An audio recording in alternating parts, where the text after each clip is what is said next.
Bonsoir à tous, merci beaucoup d'être venus si nombreux. C'est toujours un plaisir de venir parler devant des gens aussi intéressés pour venir un soir. Donc merci beaucoup et merci bien sûr aux organisateurs et à tous les gens qui organisent ce genre d'événement qui donnent beaucoup de leur personne. Donc merci beaucoup.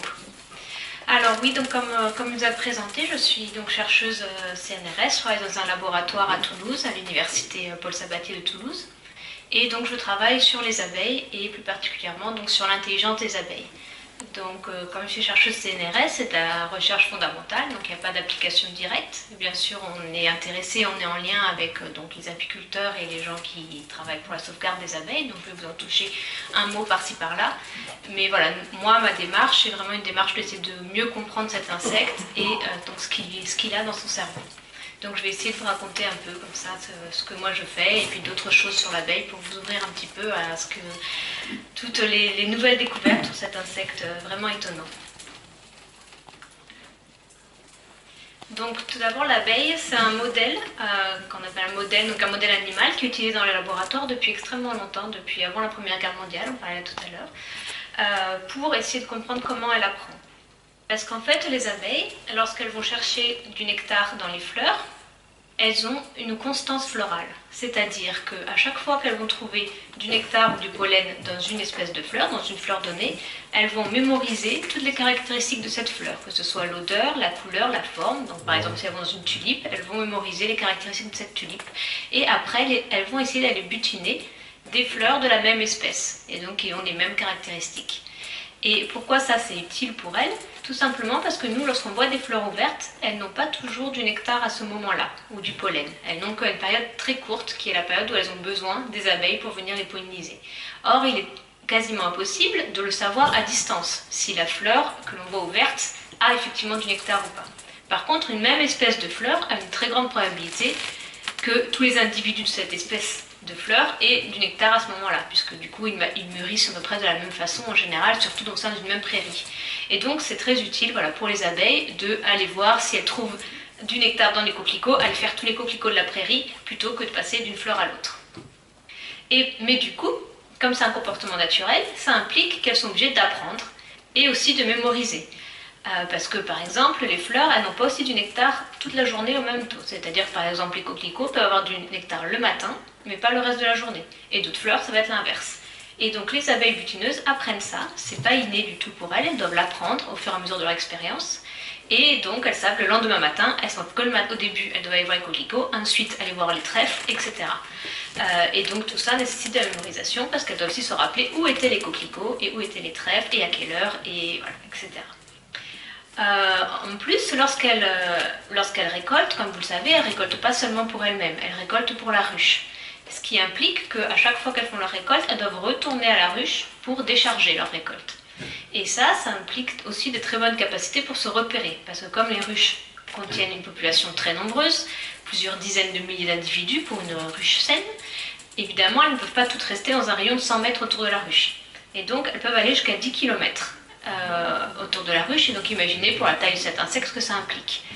Et donc là aussi c'est bien sûr pas inné puisque les ruches peuvent être déplacées parce que donc c'est impossible bien sûr d'avoir ça inné, et donc elles font ce qu'on appelle des vols de reconnaissance. Donc quand elles sortent de la ruche la première fois, elles tournent tout autour de la ruche et puis elles font des diamètres de plus en plus grands pour apprendre les repères visuels autour de la ruche. Et ensuite donc pour les longues distances, elles utilisent une boussole qui est soit une boussole au soleil ou aussi une boussole liée au champ magnétique, et après lorsqu'elles s'approchent de la zone, et bien là elles utilisent leur mémoire visuelle pour réussir à se repérer et retrouver leur ruche. Et donc là aussi, ça nécessite des bonnes capacités de mémoire. Et notamment, on sait aussi que les abeilles ont une sorte de carte cognitive, qu'on appelle, c'est-à-dire dans leur tête, d'une façon ou d'une autre, dans leur cerveau, elles peuvent représenter leur environnement sous forme d'une carte, ce qui leur permet du coup de pouvoir justement, typiquement, voilà, les coquelicots étaient à tel endroit, et je sais qu'après il faut que j'aille aux trèfles qui sont à tel endroit, elles ne sont pas obligées de revenir à la ruche et de refaire le trajet, elles peuvent passer de l'un à l'autre parce qu'elles savent repérer les uns par rapport aux autres dans leur environnement. Ce qui est donc très utile, mais qui est quand même assez rare pour des insectes. Et enfin, du coup, comme j'ai mis là, motivation infinie. Donc pourquoi je me ça? Tout simplement, comme c'est des animaux qui ne se nourrissent pas pour eux-mêmes mais pour la ruche, ils ont entre guillemets tout le temps faim. Et donc ça, comme je parlais de l'abeille en tant que modèle d'apprentissage, c'est extrêmement utile pour nous. Parce que moi, quand je travaille avec les abeilles, elles sont toujours motivées. J'ai toujours les abeilles qui vont revenir parce que bien sûr, on leur donne des récompenses sous forme d'eau sucrée pour les motiver à venir travailler avec nous. Et donc elles vont revenir toutes les 2 minutes, toute la journée, tout le temps, jusqu'à que le soleil se couche. Et j'ai aucun souci de motivation. Ce que n'ont pas mes collègues qui travaillent sur d'autres espèces. Parce que par exemple, les gens qui travaillent sur les primates, bon, non seulement il faut les apprivoiser, bon les abeilles ça va, elles sont pas trop craintives, mais en plus, même du jus de fruits ou des bonbons, au bout d'un moment, ça l'intéresse moins. Et donc on a beaucoup moins d'essais par jour et ça dure et ça dure. Et donc nous, on a une chance folle avec l'abeille de ça, et ce qui explique certainement pourquoi, depuis très longtemps, les chercheurs s'intéressent aux abeilles, et donc c'est pour ça qu'on en connaît autant. Et donc, comme je vous disais, l'abeille, elle a un cerveau. Ce qui peut paraître peut-être étonnant a priori, je ne sais pas si vous étiez déjà posé la question, mais c'est assez même d'imaginer que ce petit insecte peut avoir un cerveau. Mais elle a un vrai cerveau qui est organisé différemment d'une autre, bien sûr, mais qui néanmoins est organisé. C'est pas juste une masse, c'est vraiment très organisé. Et donc je vous ai mis un petit schéma, un peu juste, c'est juste pour vous montrer que c'est bien organisé. Par couleur, ça représente un peu ce qui arrive au son. Donc ces yeux, c'est des yeux composés, comme les mouches, hein, donc elles ont 1 pixel par petite facette. Et ensuite, donc en jaune, c'est toutes les zones qui servent à traiter les images, en vert, les odeurs, en rouge, c'est justement pour la navigation, donc qui est leur carte mentale, etc. En bleu, c'est tout ce qui est motivation, le moteur, etc. Et je vous mets là en violet, c'est très important, on en reparlera, donc en anglais ça s'appelle les corps en champignons, pour que ça ressemble un peu à des champignons. Parce que voilà, ils sont particulièrement gros, et à cet endroit-là, en fait, c'est un petit peu l'équivalent du cortex chez l'homme, du cortex préfrontal, c'est là où l'abeille réfléchit. C'est là où elle apprend, c'est là où elle mémorise. Parce qu'en gros, toutes les informations sensorielles qui viennent des odeurs, de la vue, etc., va converger à cet endroit, et c'est là où se passe le traitement. Et c'est une zone très riche. Et juste pour faire une comparaison, ça c'est un cerveau de mouche, de drosophile, qui est donc le modèle insecte en général. Désolée pour ceux qui ne voient pas. Et en fait, donc j'ai gardé le même code couleur. Bon, il n'y a pas le bleu ici, mais vous voyez que la partie violette est toute petite en proportion par rapport à chez l'abeille. Et ça se reflète bien parce que les mouches sont très bêtes et les abeilles très intelligentes. Je vous jure, hein. Bon, c'est malheureux parce que malheureusement, avec les mouches, on a énormément d'outils scientifiques pour aller étudier les gènes, les neurones, etc. qu'on n'a pas chez l'abeille. Donc j'aimerais bien que les mouches soient plus intelligentes, mais malheureusement, ce n'est pas le cas. Alors juste pour vous donner un petit peu quelques définitions qui vont vous aider un peu à suivre un peu mieux ma présentation, on va parler beaucoup d'apprentissage et la base de l'apprentissage, c'est l'apprentissage associatif. Donc c'est très simple, c'est tout simplement que dans la vie de tous les jours, on fait une association entre quelque chose qui est intéressant pour nous, comme de la nourriture, et quelque chose qui a priori est neutre, mais qui va être toujours lié à la nourriture, qui va toujours prédire la nourriture. Et donc du coup, on apprend que ça, c'est quelque chose qui devient intéressant pour nous. Par exemple, vous avez peut-être appris du coup à l'école l'histoire du chien de Pavlov, qui est tout simplement le chien, et nous d'ailleurs, lorsqu'il est face à de la nourriture, va saliver, c'est un réflexe, parce que la nourriture est quelque chose d'important pour lui biologiquement, donc c'est pas quelque chose qu'il a appris, naturellement pour lui la nourriture crée ça. Et un bruit de cloche n'a aucun sens pour un chien a priori, donc n'induit aucun effet dans son comportement. Par contre, si pendant plusieurs fois on lui met le bruit de cloche juste avant de lui présenter la nourriture, assez rapidement, rien qu'au bruit de la cloche, il va commencer à saliver parce qu'il attend que la nourriture arrive. Donc ça, c'est pas conscient, c'est vraiment inconscient. Et nous-mêmes aussi, on est liés aux apprentissages associatifs, ça marche très très bien. Et donc voilà, c'est ce monsieur qui a découvert ce genre d'apprentissage. Un peu différent, mais dans la même ordre. On a des apprentissages associatifs qu'on dit opérants. Cette fois-ci, ce n'est pas juste quelque chose qui se passe dans notre environnement qui est lié à une récompense ou à une punition, c'est ce que nous on fait, c'est notre action. Et donc par exemple, je vous ai mis l'image de ce petit rat dans cette boîte, parce que c'est ce qu'on utilise encore beaucoup en laboratoire, c'est-à-dire que ces rats, ils peuvent apprendre à faire tout et n'importe quoi à partir du moment où on associe à une récompense. Donc on peut lui dire appuie sur ce levier, tu vas avoir de la nourriture, ou appuie sur ce levier seulement quand c'est bleu, ou tourne à droite, ou tourne à gauche, ou saute, ou fais quoi que ce soit. C'est du dressage, mais voilà, ça c'est du coup l'action qui est suivie d'une récompense ou d'une punition. Et donc là, bien sûr, c'est artificiel, mais dans la vie de tous les jours, on comprend bien, voilà, je touche une épine, ça me fait mal, donc j'arrête de toucher l'épine, donc j'arrête cette action-là. Et je vous ai mis la photo de Skinner, qui est donc celui qui a découvert que ça existait chez les animaux et chez l'homme aussi, et qui était tel, quand lorsqu'il a découvert ça, elle a tellement dit, ah ben c'est la base de tout, et qui était tellement extrême qu'il s'est rendu compte, il a décidé de promouvoir cela pour l'éducation des bébés en disant que du coup justement on ne marchait que de cette façon-là. On fait une action, on est récompensé ou on est puni, et donc c'est comme ça qu'on éduque. Et donc il a inventé un super berceau high-tech pour l'époque, qui du coup, le bébé pouvait faire venir un biberon ou faire changer la couche en appuyant sur telle ou telle chose. Et donc il a testé ça en premier chez sa fille, jusqu'à ce que sa femme dise interdit, parce que sa fille bien sûr avait des comportements complètement anormaux, puisque du coup elle n'avait plus de lien social avec ses parents, et donc il avait oublié cette dimension. Donc c'est un peu horrible, c'est des aléas de la science, parfois un peu extrêmes. Bon, c'est ancien, mais d'ailleurs, bon, sa tête, je trouve, assez représentative de cette histoire. Voilà, le savon. Mais bon, ça a bien fait avancer la science, en tout cas. Et voilà, mon chouchou, Karl von Frisch, j'aime beaucoup son histoire et je vous le présente parce que déjà il a eu, avec deux autres collègues, un prix Nobel donc, de médecine pour du comportement animal, donc ce qui n'est arrivé qu'une seule fois depuis l'histoire du prix Nobel, et donc pour ses découvertes sur l'abeille. Et donc ce monsieur donc, est un Autrichien, il a commencé ses recherches du coup, au début du siècle dernier, dans les années 1900, et en fait donc, il travaillait en Autriche, au départ sur les poissons. Et il s'est rendu compte un peu par hasard, en nourrissant ses poissons, que peut-être ces poissons avaient une vision des couleurs, puisqu'en gros, il s'habillait toujours de la même façon, parce qu'il avait un équipement pour rentrer et les poissons arrivaient. Et un jour, pour une raison pour une autre, il ne l'a pas mis, et les poissons ne se sont pas approchés pour avoir la nourriture. Il s'est dit peut-être qu'ils reconnaissent la couleur. Et donc il a fait des petites expériences le soir comme ça. En plus, il était jeune étudiant, donc il fallait d'abord qu'il travaille pour son professeur, et donc il faisait ça le soir. Et il a effectivement pu montrer que les poissons voyaient les couleurs.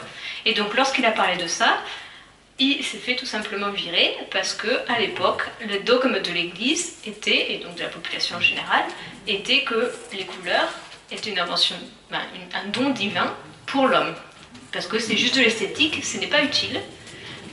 Et que c'est donc juste pour profiter du plaisir de l'esthétisme des couleurs, et que donc les animaux, bien sûr, il n'y a aucune raison qu'ils en aient besoin, puisque c'était pas utile dans la vie quotidienne. Et donc il aurait pu laisser tomber, retourner dans le rang et travailler sur ce quoi il travaillait, il était brillant médecin, mais au lieu de ça, il a décidé de continuer de travailler, et donc avec des animaux qui étaient à disposition, c'est-à-dire sa ruche dans sa maison de campagne.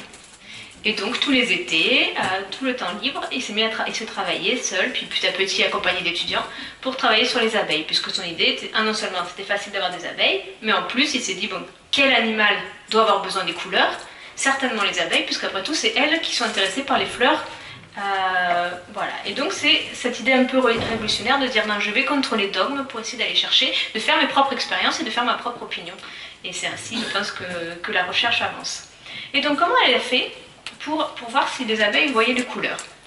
Il a une idée vraiment très simple qui est basée sur ce que je vous disais tout à l'heure de la constance florale. C'est-à-dire que lorsqu'une abeille trouve du nectar associé à une fleur, elle apprend les caractéristiques de cette fleur et elle va y chercher des fleurs qui ressemblent.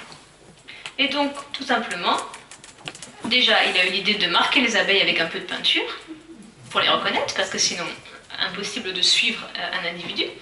Et il a mis juste des pots d'eau sucrée, donc du sucre et de l'eau, sur un carton de couleurs.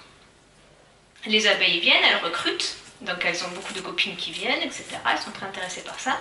Et au bout d'un moment, ce qu'il fait, c'est qu'il leur propose plein d'autres carrés. Et en fait, lorsqu'on ne voit pas les couleurs, on voit que des nuances de gris. Et donc bien sûr, il n'était pas capable de mesurer précisément, mais je te dis, si je mets plein de gris différents, il y a bien un des gris qui correspondra au même gris que le bleu, si elles ne voient pas les couleurs. Or, bien sûr, les abeilles ne se sont pas trompées et elles sont bien allées sur le carré bleu. Et il a évidemment refait ça avec plein de couleurs, plein de fois, etc. Et il a réussi, en fait, lorsqu'on lit ces vieux papiers, il a réussi à vraiment avoir une idée assez précise de la vision des couleurs des abeilles, avec des méthodes très simples, qui se rapprochent d'ailleurs des méthodes que j'utilise encore, parce que j'utilise encore moi du carton et de l'eau sucrée. Ça marche très bien. Et voilà, de la même façon, on peut essayer d'avoir un peu plus, donc là c'était les couleurs, mais on peut essayer de voir qu'est-ce qu'elle voit comme type de forme. Donc par exemple, elle entraîne à trouver du sucre sur une étoile à 6 branches, et après on voit, bon, est-ce qu'elle sait faire la différence entre différents, voilà. Donc ça c'est les travaux qu'il a fait donc, il y a très longtemps, et suite à ça, du coup, ses étudiants ont pris le relais, il y a des générations et des générations, donc jusqu'à moi maintenant. Et donc on commence à en savoir vraiment beaucoup sur ce que les abeilles voient, ce qu'elles sont capables d'apprendre, etc. Et une autre façon d'étudier les abeilles, qui a déjà maintenant 50 ans aussi, c'est de les amener au laboratoire ne plus laisser faire la nature et laisser venir librement, mais les amener au laboratoire pour pouvoir contrôler très précisément ce qui se passe, contrôler très précisément l'apprentissage qu'on leur fait faire et pouvoir ensuite éventuellement faire de la neurobiologie, donc aller voir dans le cerveau de l'abeille comment ça fonctionne. Et donc, tout simplement, les chercheurs les ont mis dans des tubes, donc ça ne les blesse pas, hein, c'est juste du scotch pour les maintenir, les empêcher de s'échapper. Elles ne sont pas blessées, pour les mettre, il suffit de les anesthésier un petit peu au froid, parce que c'est des animaux à sang froid, donc dès qu'on les met sur de la glace, elles s'endorment, mais elles se réveillent très bien juste 5 minutes après, ce qui permet de les manipuler sans se faire piquer bien sûr, et sans les stresser. Et après, en fait, c'est exactement comme le chien de Pavlov, l'abeille elle a le réflexe que lorsqu'on touche ses antennes avec de l'eau sucrée, qu'on a mis par exemple sur ce cure-dent, et ben elle tire son petit proboscis. Ça s'appelle un proboscis, c'est comme le papillon, c'est pour aller dans les fleurs chercher le nectar. Donc ça c'est un réflexe. Et de la même façon, si à chaque fois qu'on lui présente une odeur qui n'a pas de sens pour elle, parce que c'est pas une odeur de banane par exemple, à chaque fois qu'on lui donne du sucre, et ben après elle tire la langue au sucre, à la banane toute seule. Et donc ça permet tout simplement de savoir, ce qu'elle est capable d'apprendre, si elle sait discriminer, parce qu'après, une fois qu'on lui a pris la banane, ben, on peut lui montrer de la fraise et voir si elle croit que c'est de la banane ou pas. Et donc, bien sûr, là, c'est des odeurs très différentes, mais on peut imaginer donc faire des odeurs de plus en plus proches, pour voir à quel point elle a une capacité olfactive bonne. Et donc, oui, elle a un très bon odorat.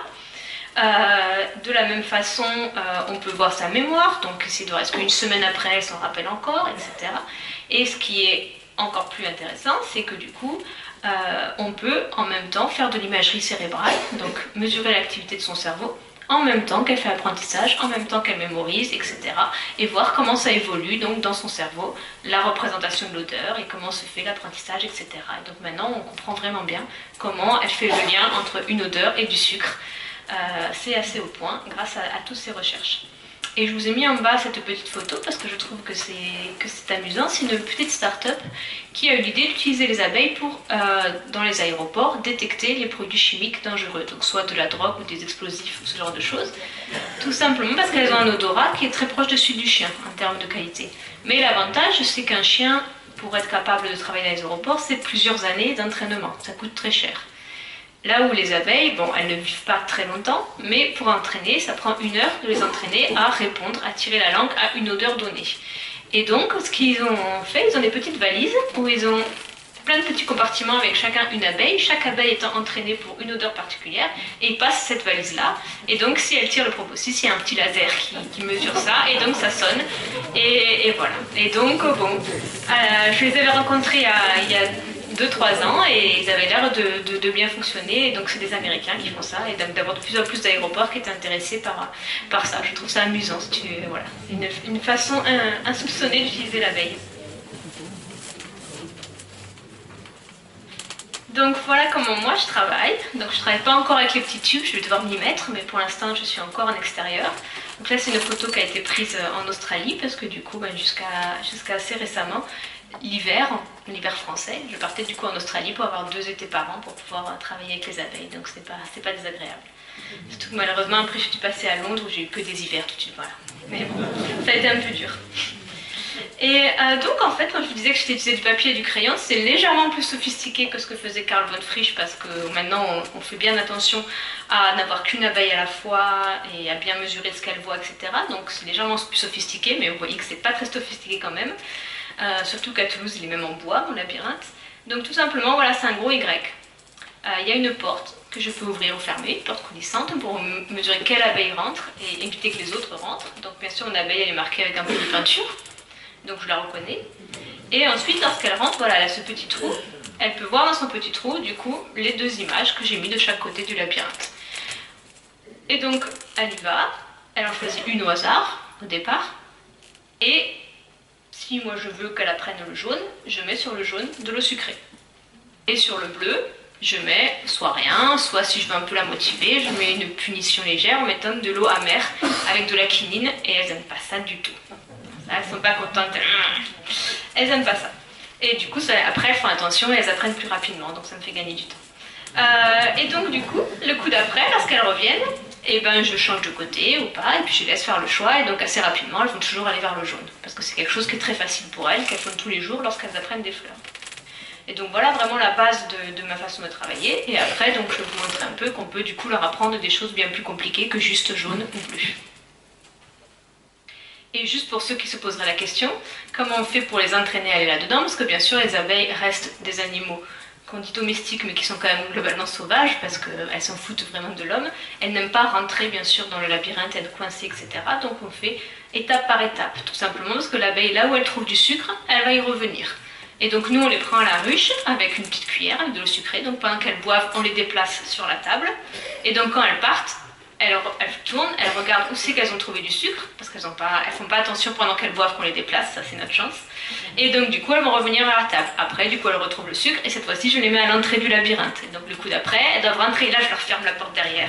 Et donc voilà, et du coup petit à petit comme ça, je les fais avancer ensuite dans le trou, ensuite voilà d'un côté, de l'autre. Et quand elles ont compris qu'elles trouvaient du sucre soit d'un côté soit de l'autre, et ben j'introduis mes images seulement à ce moment-là. Et donc du coup elles vont y aller parce que elles s'attendent à trouver du sucre. Et donc voilà, ça prend plus ou moins longtemps suivant les abeilles, ça peut aller voilà, un quart d'heure, 20 minutes pour les abeilles les moins stressées, à parfois très longtemps. Et donc, que voient les abeilles? Donc déjà, au niveau des couleurs, comme j'ai commencé par ça, donc elles ont une vision des couleurs très développée, à peu près aussi fine que la nôtre, donc en termes de subtilité de couleurs. Par contre, donc, ce qu'on appelle un déplacement du spectre, c'est-à-dire qu'elles ne voient pas le rouge. Et donc typiquement, tout ce qui est rouge, elles vont le voir des nuances de gris, voire du noir. Par contre, elles voient l'UV. Nous, on ne voit pas l'UV. Elles voient l'UV. Et ça montre encore plus dans l'idée des fleurs qui vont évoluer pour les pollinisateurs, c'est qu'il y a énormément de fleurs qui ont de l'UV, que nous, on ne voit pas. Mais du coup, là, je vous ai montré un peu des photos. C'est pris avec un filtre pour enlever les UV, justement. Et on voit que, par exemple, cette fleur qui, pour nous, est toute jaune, en fait, pour l'abeille, est jaune et de l'UV au milieu, comme si nous, elle était verte ou une autre couleur. Et comme ça fait aller les abeilles vers le centre de la fleur. Là, c'est encore plus parlant. C'est vraiment le centre de la fleur qui a de l'UV et qui, du coup, aide les abeilles à aller trouver le centre de la fleur. Et donc, ça les rend plus efficaces et les fleurs sont contentes, les abeilles sont contentes. Après, en termes de capacité à voir des formes, donc elles sont assez douées pour reconnaître des formes. Par exemple, du coup, on les a entraînées à reconnaître des photos d'humains. Pourquoi? C'était pas juste pour savoir si elles pouvaient nous reconnaître réellement, que ça avait un sens pour nous, mais tout simplement parce que des visages humains, c'est vraiment des objets qui sont très similaires. Surtout si on prend, entre guillemets, voilà, du même ethnie, etc. Entre deux visages humains, par exemple, entre celui-là et celui-là, pour les logiciels, par exemple, de reconnaissance visuelle, c'est compliqué, parce qu'en fait, c'est des images très proches. Et donc, c'est pour ça qu'on a utilisé ça, et on s'est rendu compte que l'abeille n'avait aucun mal à apprendre ce type d'image. Donc, c'est un dispositif un peu différent, mais c'est pareil, on met une goutte de sucre face à la bonne image, et donc elle doit choisir la bonne image. Je vous ai mis ça ici parce qu'il faut quand même savoir qu'elle voit flou par rapport à nous. Elle voit 100 fois plus flou que nous, donc elle est très myope, et ça, c'est dû à ses yeux composés. Donc elle, je ne pense pas qu'elle le voit comme ça avec des petits points, elle voit plutôt flou de cette façon-là. Donc ça, c'est des images prises en forêt, et ça, c'est la façon dont elle les voit, pour vous donner une idée à quel point elle voit flou. Mais néanmoins, elle se débrouille bien parce qu'elle arrive à voir les choses les plus saillantes, et ça lui suffit, mais elle voit bien sûr de plus près que nous. Mais au-delà du coup de capable de différencier un visage d'un autre, on voit qu'elle a des capacités très intéressantes pour les gens qui travaillent sur le développement de logiciels de reconnaissance, par exemple, notamment de reconnaissance de visage, c'est qu'elle est capable d'extrapoler. C'est-à-dire que si on lui montre un visage de face, un visage de profil, elle va reconnaître le visage de 3/4. Donc elle peut comme ça extrapoler des images, qui est un peu compliqué, qui va contre l'idée qu'on a toujours eue sur les insectes et sur la plupart des animaux, c'est-à-dire qu'ils reconnaisseraient de façon photographique, c'est-à-dire ils mémorisent pixel par pixel une image et ils essayent de voir si ça correspond ou pas. Non, elles utilisent des stratégies un peu plus complexes que ça, qui leur permettent justement de voir suivant des points de vue différents, et même, donc là je ne vais pas montrer, mais si voilà, l'individu sourit ou crie, etc., elle peut le reconnaître, là où pour un logiciel, jusqu'à très récemment, c'était quasiment impossible. Et pour la petite histoire, ça a permis notamment d'obtenir des financements de la NASA, qui étaient très intéressés pour voir comment les abeilles faisaient, pour essayer de développer des logiciels qui feraient de la même façon. Et donc comment elles font justement? Donc là on commence les choses un peu plus compliquées, mais vous inquiétez pas, vous allez très bien suivre. Elles utilisent ce qu'on appelle des configurations spatiales. Donc qu'est-ce que c'est? Tout simplement, si je montre ça, ces différentes barres, ça ne veut rien dire. Mais si je le mets dans une configuration particulière, ça fait une maison. Et donc la configuration, c'est juste ça. C'est juste de prendre en compte la topologie, les relations spatiales entre les différents éléments. Et ça, nous, on l'utilise énormément. Ça nous permet de faire des catégories d'objets, notamment les maisons. Du coup, on a vu plusieurs maisons dans notre enfance. On en tire une configuration générique. Et ensuite, du coup, n'importe quelle nouvelle maison, on peut imaginer celle-là qu'on n'a jamais vue, on sait que c'est une maison parce qu'elle va avoir le même type de configuration que l'ensemble des maisons qu'on connaît. Pareil, voilà, pour tous les objets du quotidien. Et donc ça, bien sûr, c'est très utile parce que ça nous permet de savoir comment réagir face à un nouvel objet qu'on n'a jamais vu. On voit quelle est sa configuration la plus proche de ce qu'on connaît. Et donc ça nous permet de savoir comment réagir face à cet objet. Par contre, c'est très utile, donc ça diminue un peu tout ce qu'on doit mémoriser, mais c'est complexe pour un cerveau, parce que du coup, il voit toutes ces photos, et il doit extraire les éléments saillants, les relations entre elles. Pour un cerveau, comment on fait, qu'est-ce que ça veut dire une relation? C'est pas du tout évident. Et mémoriser tout ça, et donc après, à chaque fois qu'on voit un nouvel objet, essayer de retrouver ces relations. Donc, l'homme le fait, mais il a une zone du cerveau qui fait que ça, et qui est assez grosse. Et qui nous permet aussi de reconnaître des visages, c'est très efficace pour reconnaître les visages, parce que finalement, les visages, on les reconnaît par la position relative des yeux, du nez et de la bouche. Donc c'est la configuration. Et c'est très utile par rapport à une reconnaissance, comme je disais, photographique, pixel par pixel, parce que ça nous permet de les reconnaître, même si on change un peu de point de vue, parce que les relations vont rester les mêmes, même s'il est à moitié caché, même si on change le contraste, on est dans le noir ou dans la couleur, si on a un coup de soleil, si on change un peu de coupe de cheveux, ou quoi que ce soit. Donc c'est très pratique, mais considéré comme complexe. Mais que nous, voilà, on a un des plus gros cerveaux, donc bien sûr on sait le faire, mais évidemment, les insectes, non. Mais du coup, comme on avait ces résultats où les abeilles peuvent passer du profil à face, etc., je me suis quand même demandé si elles ne pourraient pas par hasard le faire. Soyons fous, ça ne me coûte pas grand-chose de les tester, c'est ce que je disais un peu dans l'avantage, c'est que moi ça me prend 15 jours pour travailler avec les abeilles, donc je peux essayer plein de trucs fous. Et c'est génial. Et donc pour ça, j'ai fait cette petite expérience où en gros, je lui ai créé une configuration de type visage. Donc c'est tous mes smileys là.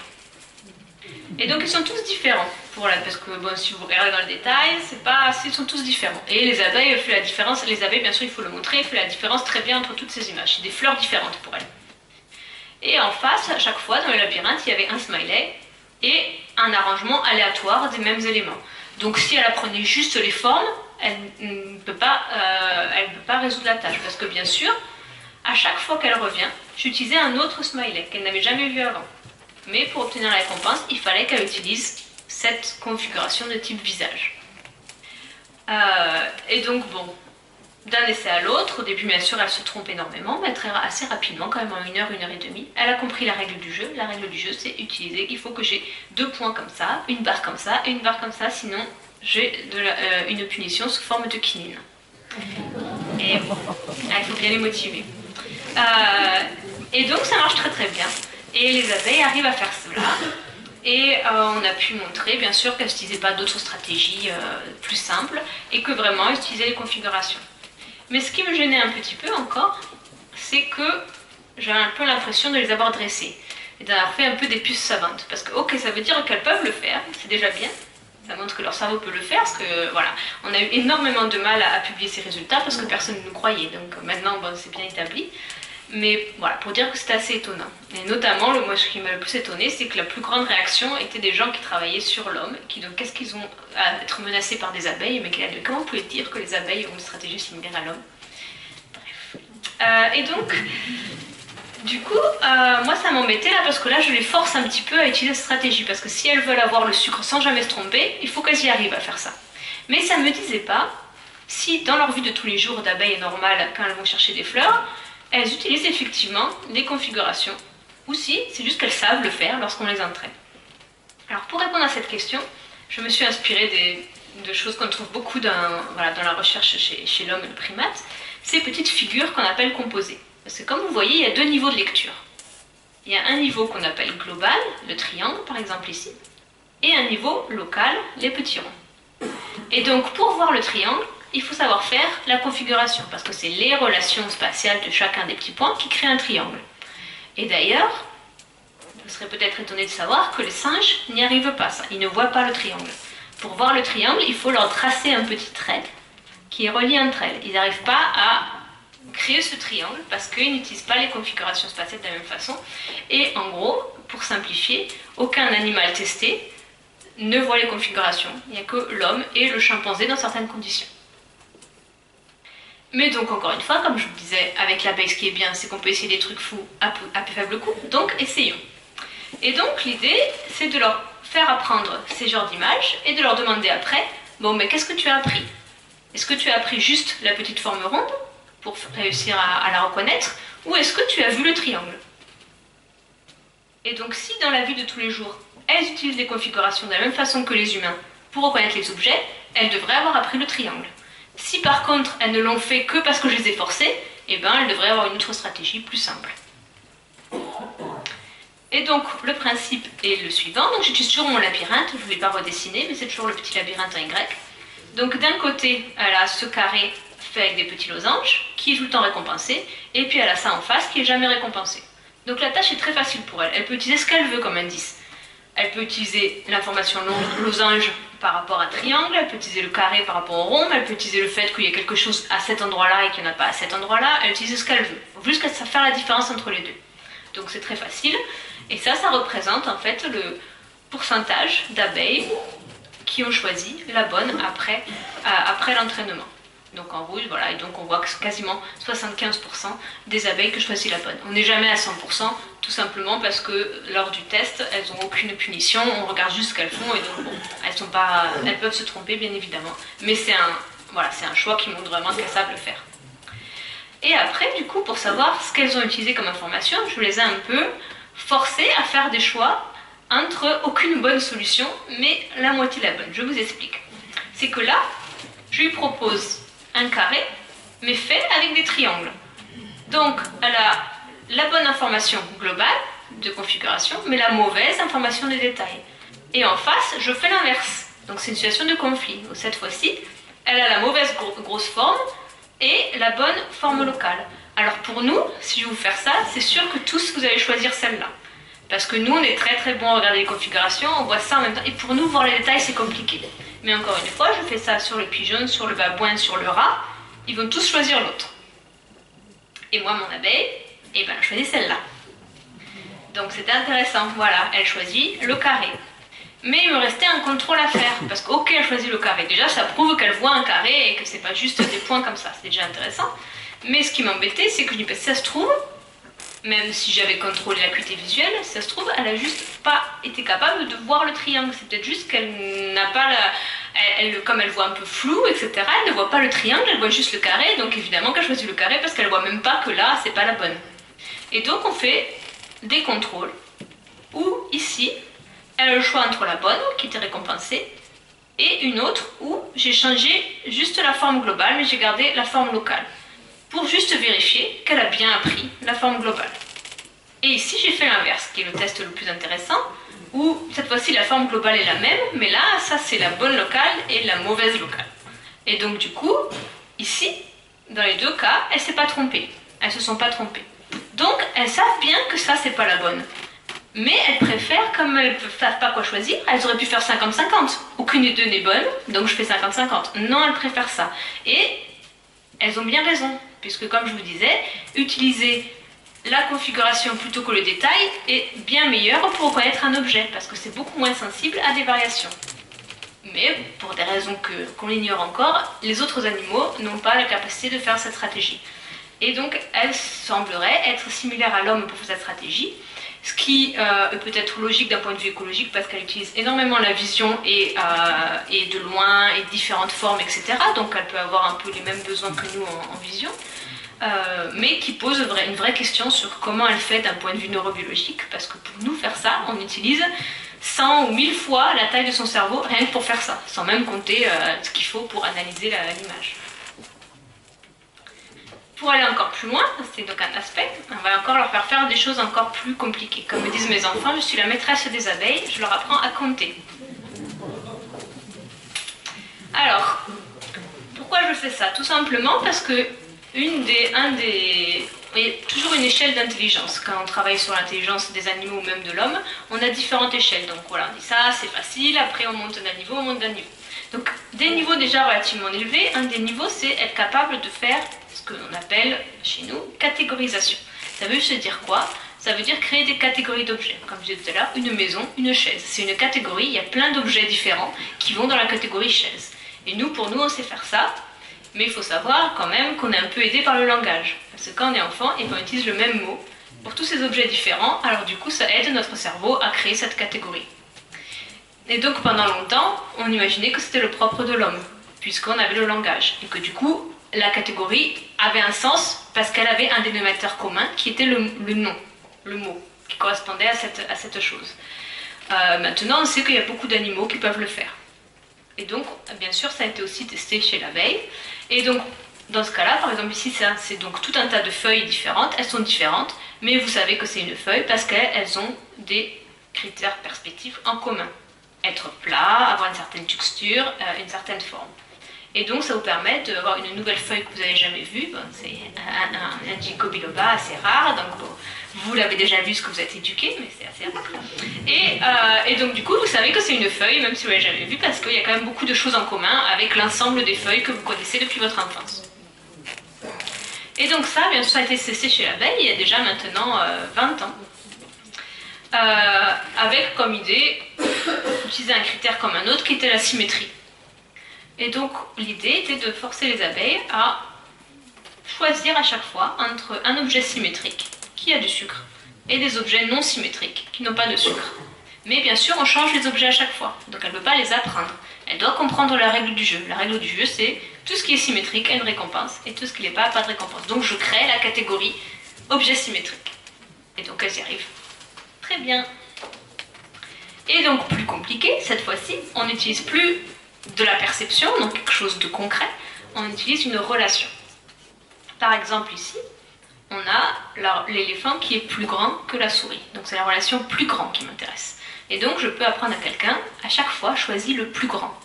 C'est le plus grand qui est le plus intéressant. Donc ici, on va choisir l'éléphant. Ici, on choisira la tour Eiffel. Mais ce qui est important de comprendre, c'est que c'est très dur de faire ça. Pourquoi? Parce qu'entre l'éléphant et la tour Eiffel, il n'y a absolument rien en commun. Et même si on veut, la pyramide du Louvre, là, qu'on ne veut pas dans ce cas-là, eh ben, elle est plus grande que l'éléphant. Donc tout ce qui est objectif ne nous aide pas.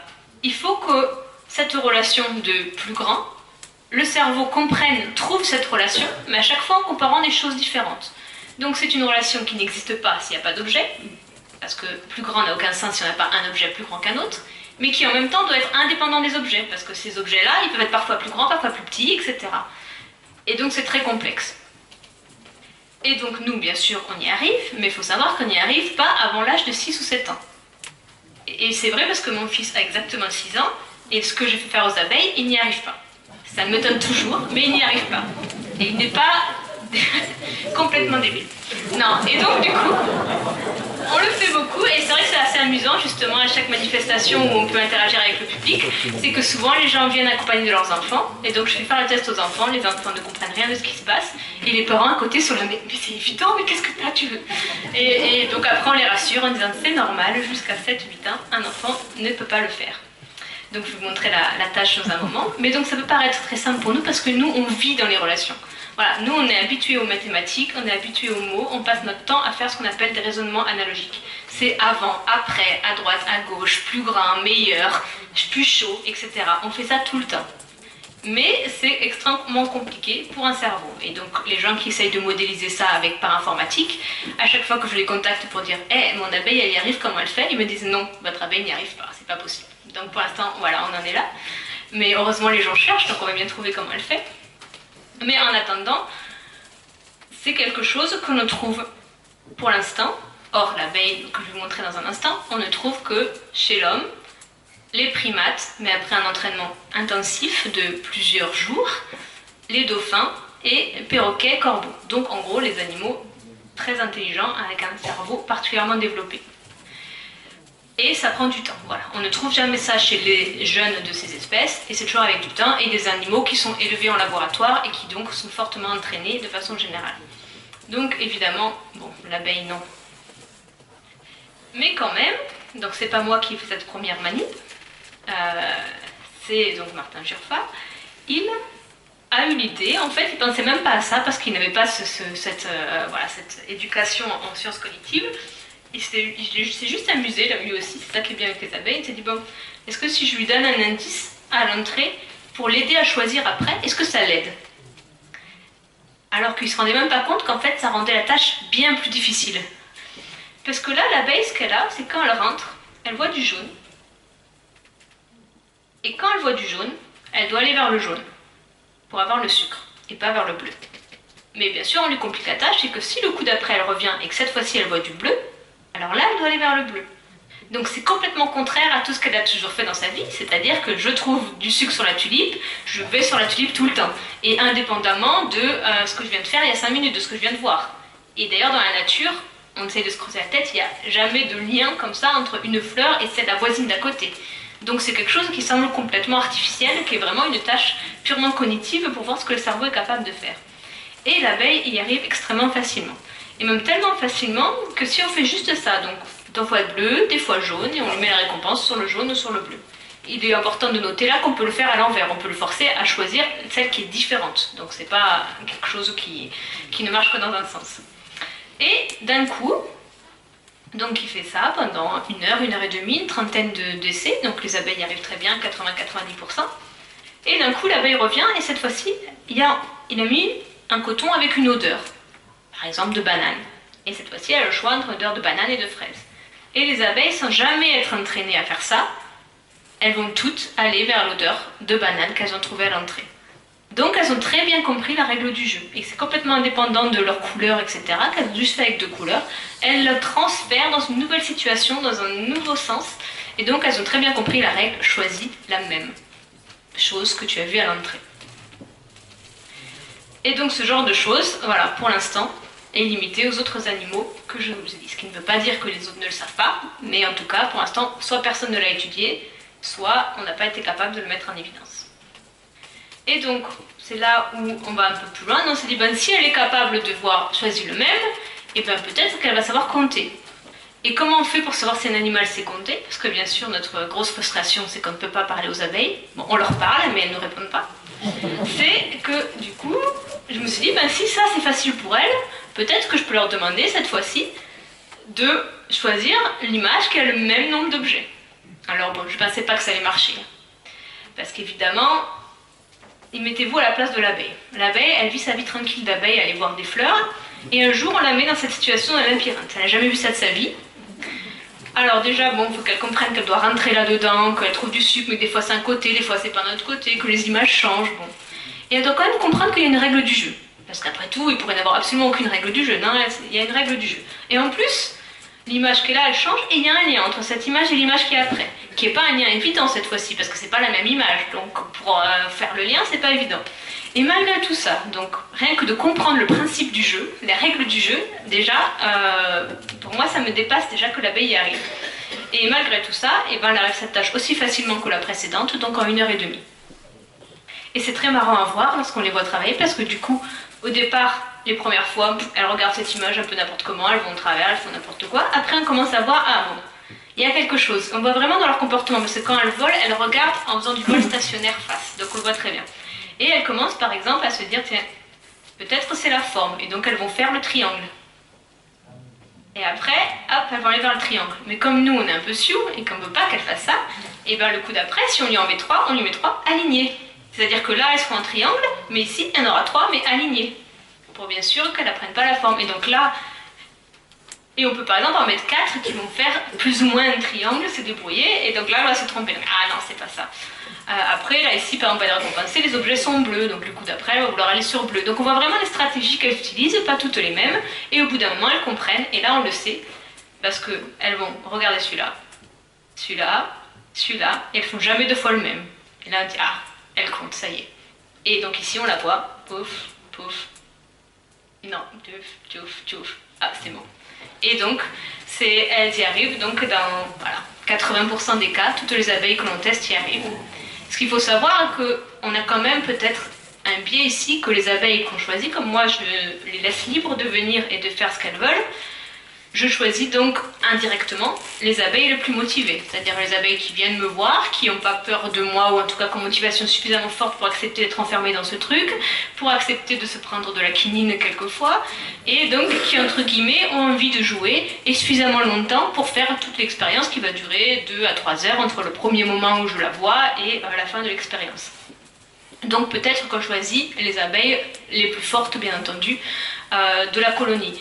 Mais néanmoins, c'est pas un individu qui m'a fait ça une fois. C'est voilà, vous venez avec moi, je vous montre à la fin de la journée, votre abeille, elle vous a montré qu'elle sait compter. C'est très très robuste et il y a maintenant beaucoup de laboratoires qui utilisent ce genre de choses en routine pour former leurs étudiants, donc il n'y a vraiment pas de souci.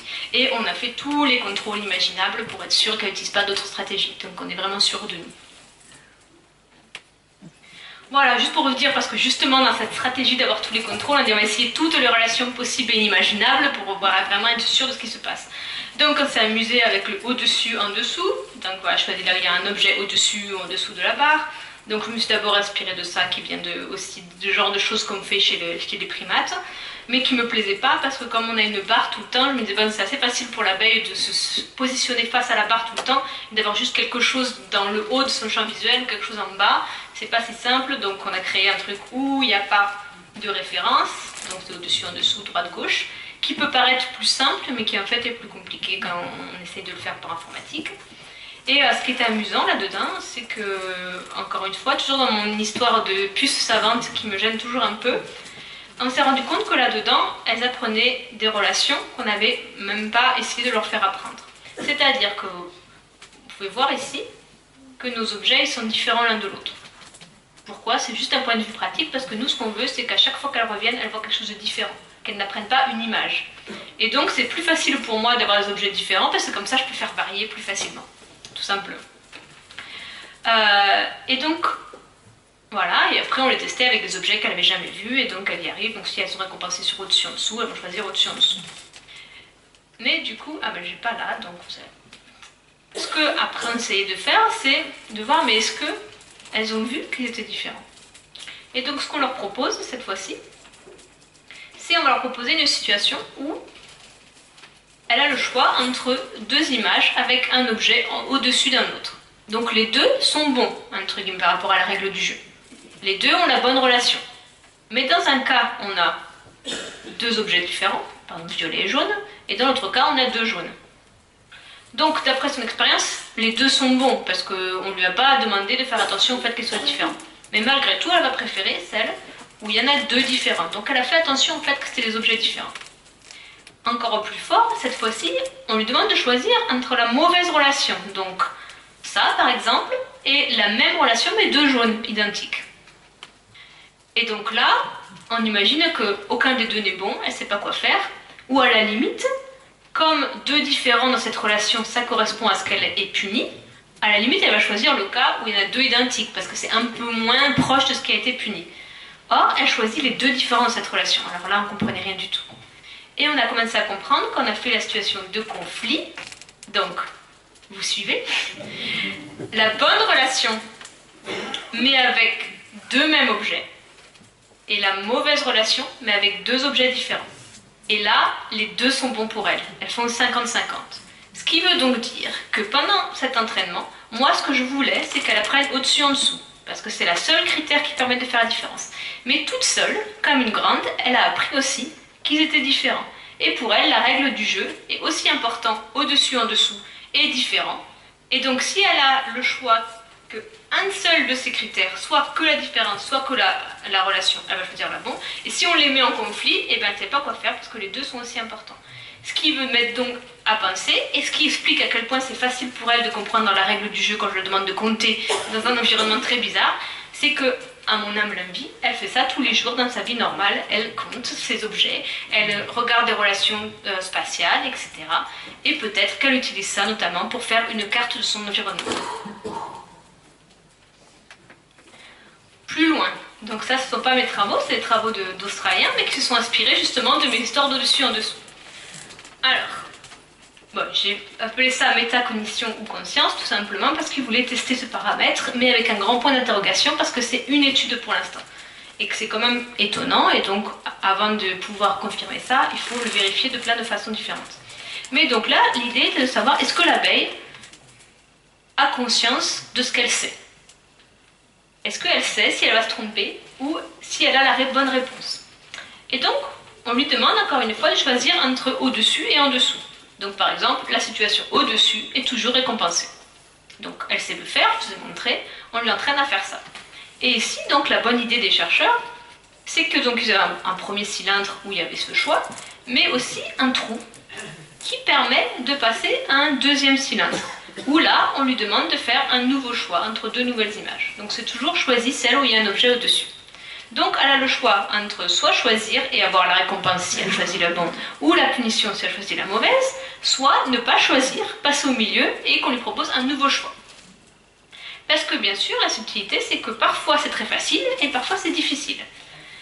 C'est-à-dire que l'objet, là, on va le rapprocher plus ou moins de la barre, ce qui fait qu'à un tel moment, ils sont carrément au même niveau, donc il n'y en a aucun qui est au-dessus ou en dessous.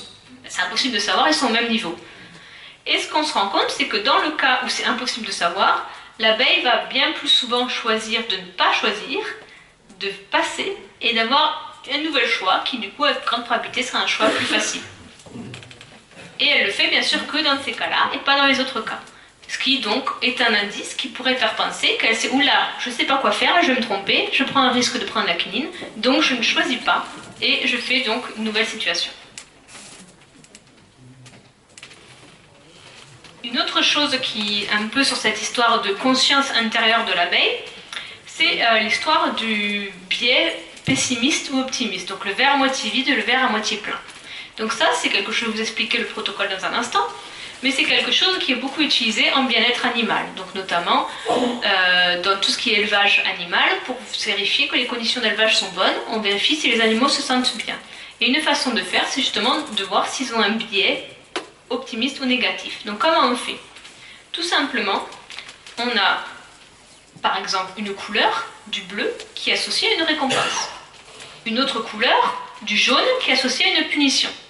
Donc c'est très clair, quand c'est bleu, c'est récompensé, quand c'est jaune, c'est une punition. Mais qu'est-ce qu'on fait quand c'est vert? C'est-à-dire que c'est à la moitié récompensé, moitié punition. Donc normalement, on ne sait pas quoi faire, on ne répond pas.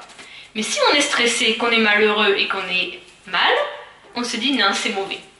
Et c'est ce qu'on appelle le biais pessimiste, c'est-à-dire que du coup, on va ne choisir que le bleu et tout ce qui commence un petit peu de jaune, on se dit c'est mauvais. A l'inverse, si on est particulièrement heureux, on va accepter le vert comme quelque chose de positif. C'est vraiment l'histoire du verre à moitié vide ou du verre à moitié plein. Et ça, c'est quelque chose qu'on retrouve énormément pour les tests sur les animaux. Et donc, ce qu'ont fait ces chercheurs, ils ont testé ça chez l'abeille. Et donc, ils ont utilisé deux odeurs, pas des couleurs, mais donc ils ont utilisé des mixtures d'odeurs. Donc là, il y a deux odeurs, il y en a une qui est présente majoritairement, donc il y en a 9 fois plus que l'autre. Et donc ça donne du sucre ou du miel. Et à l'inverse, si c'est l'autre odeur qui est majoritaire, dans ce cas-là, ça donne de la quinine. Il donne de la quinine. Donc l'abeille apprend à faire cela. Et ensuite, ils ont donc des abeilles normales et ils leur proposent donc tout un tas de mélanges entre ces deux odeurs. Celle-ci étant neutre, voilà, celle-ci étant le mélange récompensé et le mélange non récompensé. Donc les abeilles qui ont eu une vie normale, elles vont effectivement préférer celle-là, là elles ne savent pas quoi faire et là elles ont tendance à éviter. Normal. Par contre, d'autres abeilles, si on les stresse en les secouant, je ne sais pas où ils ont cette idée, mais ils ont fait ça, ils ont secoué la boîte où étaient les abeilles pendant 60 secondes, et bien là, les abeilles, cette odeur-là, vont la trouver négative, répulsive. Donc ils observent ce biais pessimiste. Voilà, et donc je vous montre ça, parce que ça pose justement un peu la question de tous ces tests qu'on fait pour évaluer la conscience ou l'intelligence des animaux. C'est que soit, comme ce test est utilisé pour voir la conscience des animaux de leur état, soit on admet que les abeilles peuvent être stressées, peuvent être déprimées, c'est un choix, soit on considère que non, c'est difficile d'imaginer qu'une abeille puisse être déprimée, mais du coup ça veut dire que ce test n'est pas un bon test parce que c'est quelque chose qui va marcher de façon réflexe.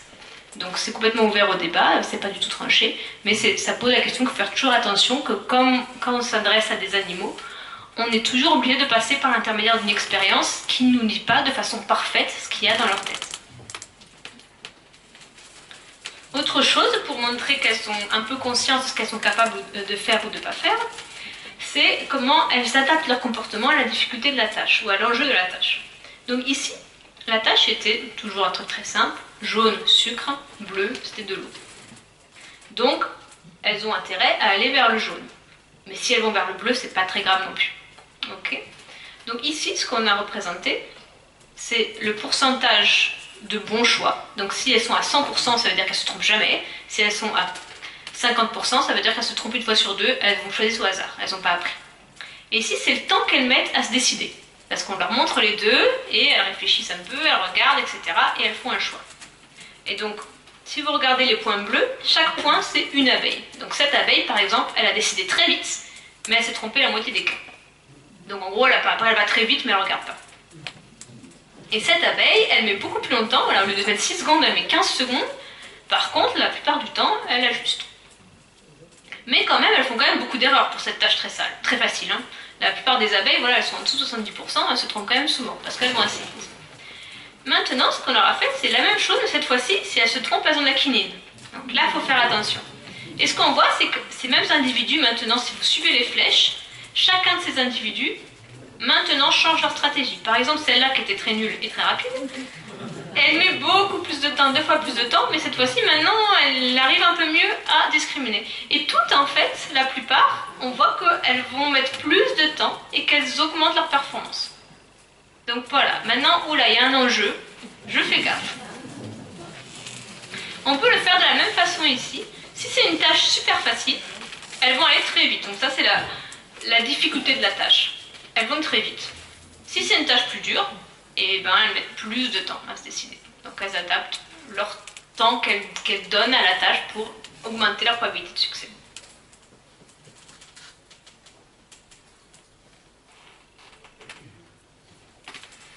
Donc je change un peu de registre.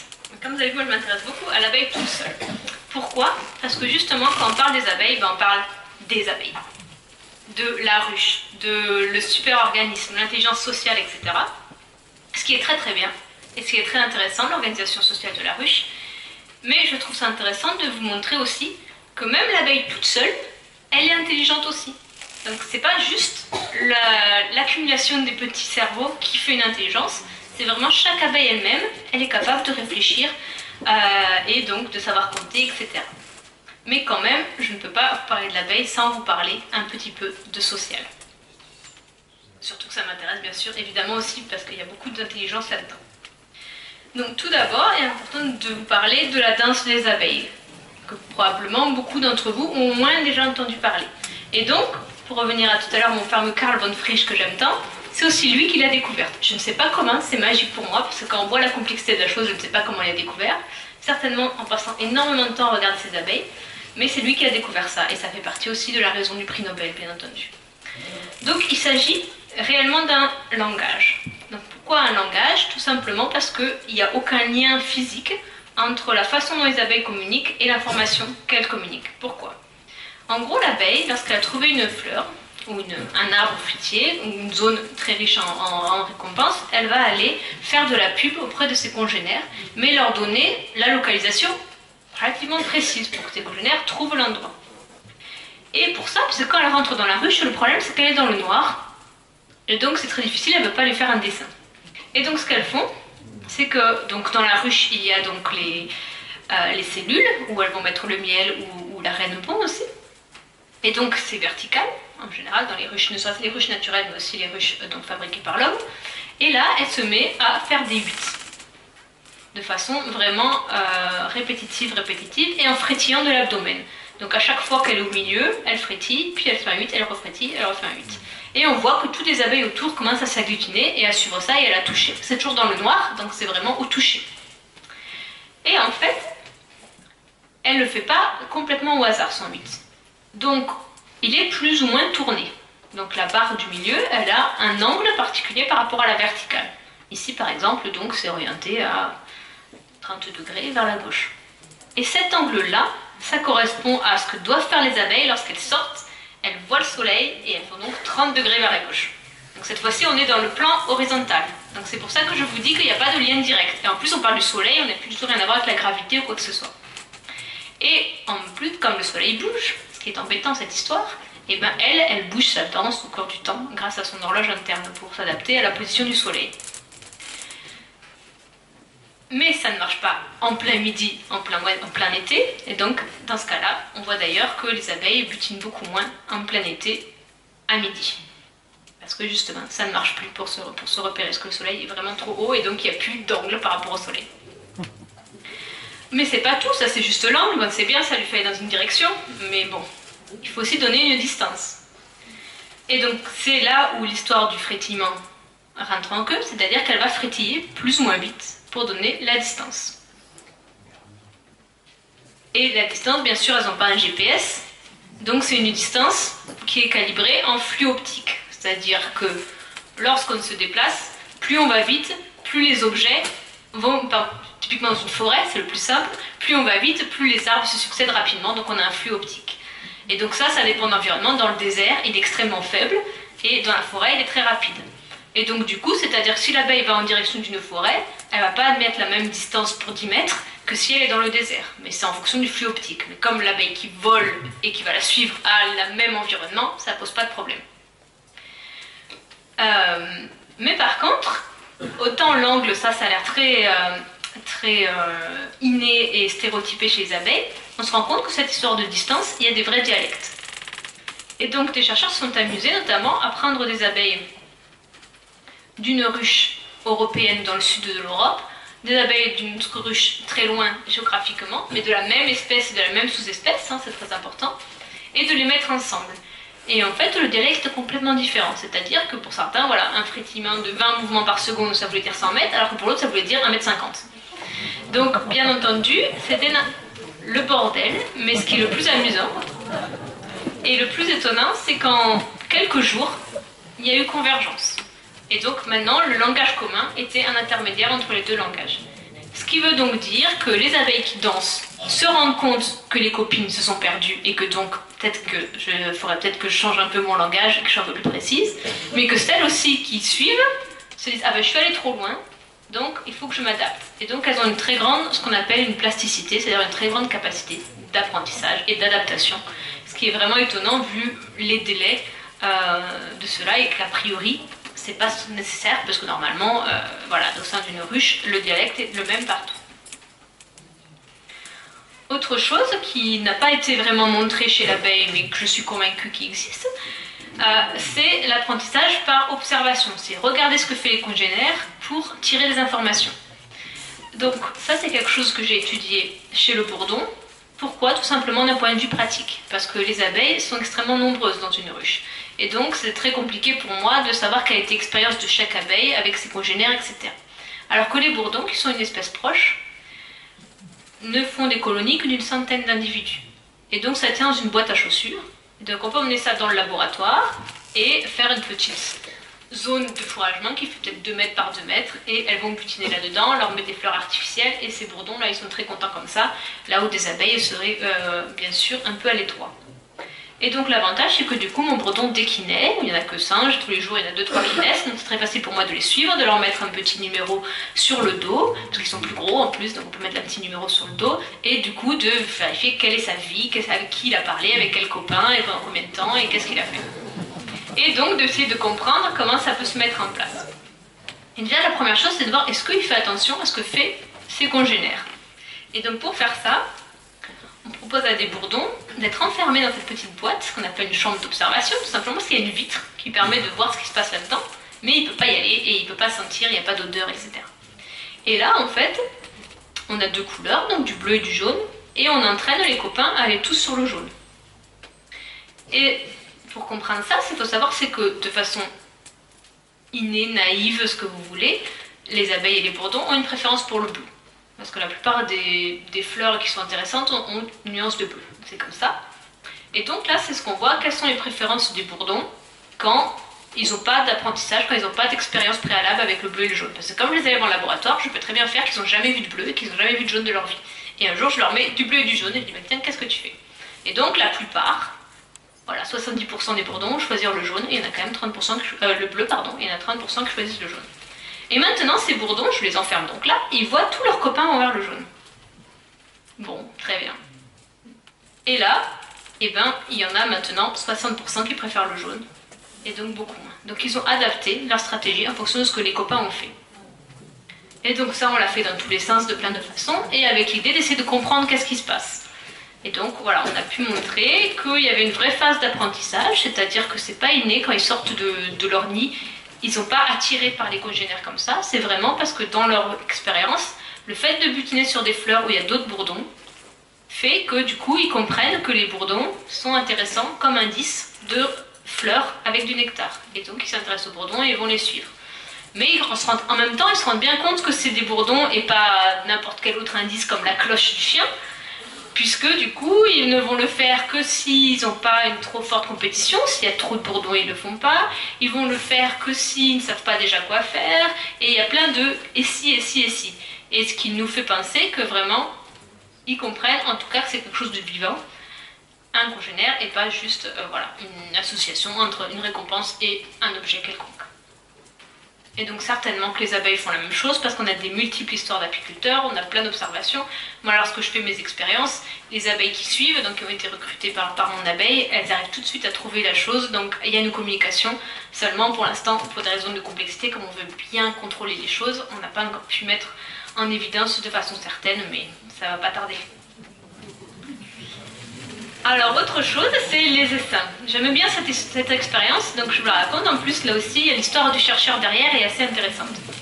Donc, Thomas Seeley est une personne qui est maintenant à la retraite et qui a passé toute sa vie à travailler sur les abeilles 4 mois par an sur une île désertique au nord de l'Angleterre. Donc, sa vie est un peu triste.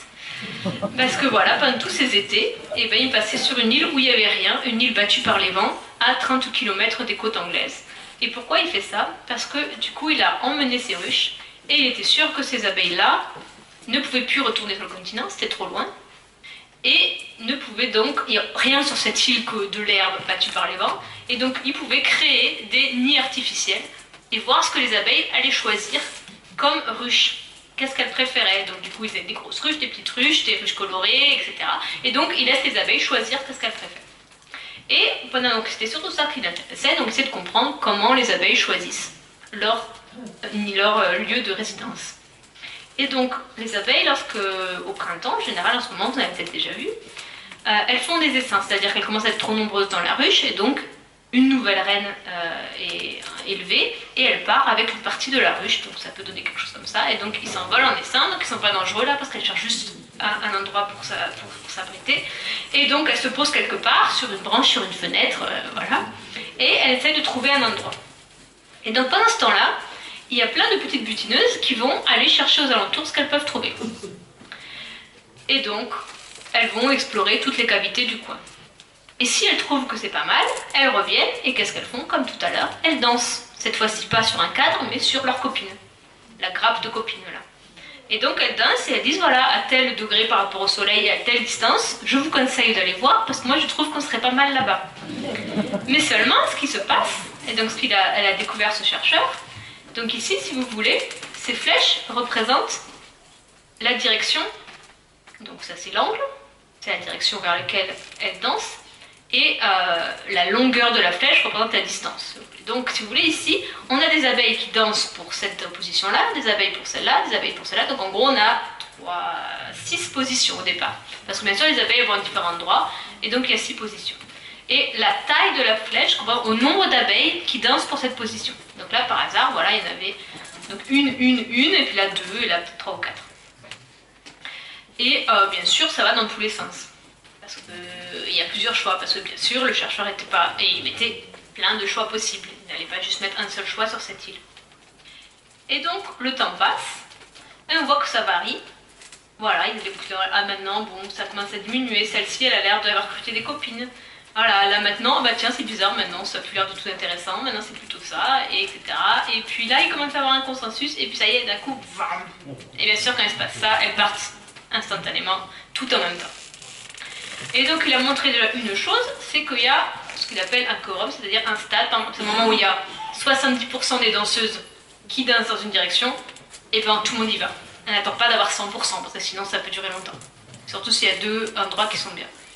Mais malgré tout, c'est assez étonnant que c'est assez rapide, ça prend qu'une journée. Et ce qui s'est rendu compte, c'est que donc les abeilles qui dansent, celles qui suivent, vont voir, si ça leur plaît, elles se mettent à danser aussi. Et donc ça augmente le nombre qui vont danser pour ce cas-là. Et donc, par démocratie, ça peut augmenter de cette façon. Parce que si une est particulièrement facile dans son choix et choisit un truc qui n'est pas terrible, elle va danser, mais la copine, elle va dire non, c'est nul, et je ne vais pas danser. Alors quelque chose de bien, toutes celles qui vont suivre, elles vont toutes se dire que c'est bien, et donc elles vont toutes danser. Donc ça aide comme ça. Mais ce qui est encore plus intéressant, c'est pour ça que toujours les abeilles à la démocratie, c'est qu'aussi elles se tapent dessus quand même un peu. C'est-à-dire que si elles vont voir et qu'elles trouvent que c'est pas terrible, elles dansent pas bien évidemment, mais en plus elles empêchent l'autre de danser. Donc elles leur tapent dessus et elles leur tirent les antennes et elles leur disent tais-toi, tu dis n'importe quoi. Et donc ça aide à aller plus vite, pour trouver le consensus.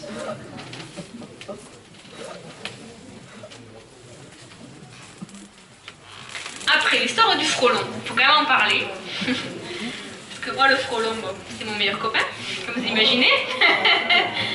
Donc, c'était évidemment ironique. Puisque moi, quand j'ai commencé à travailler, le frelon n'existait pas. Enfin, n'existait pas chez nous en tout cas. Et donc, ma vie était simple. Et un jour, il est arrivé, et j'avais des abeilles stressées.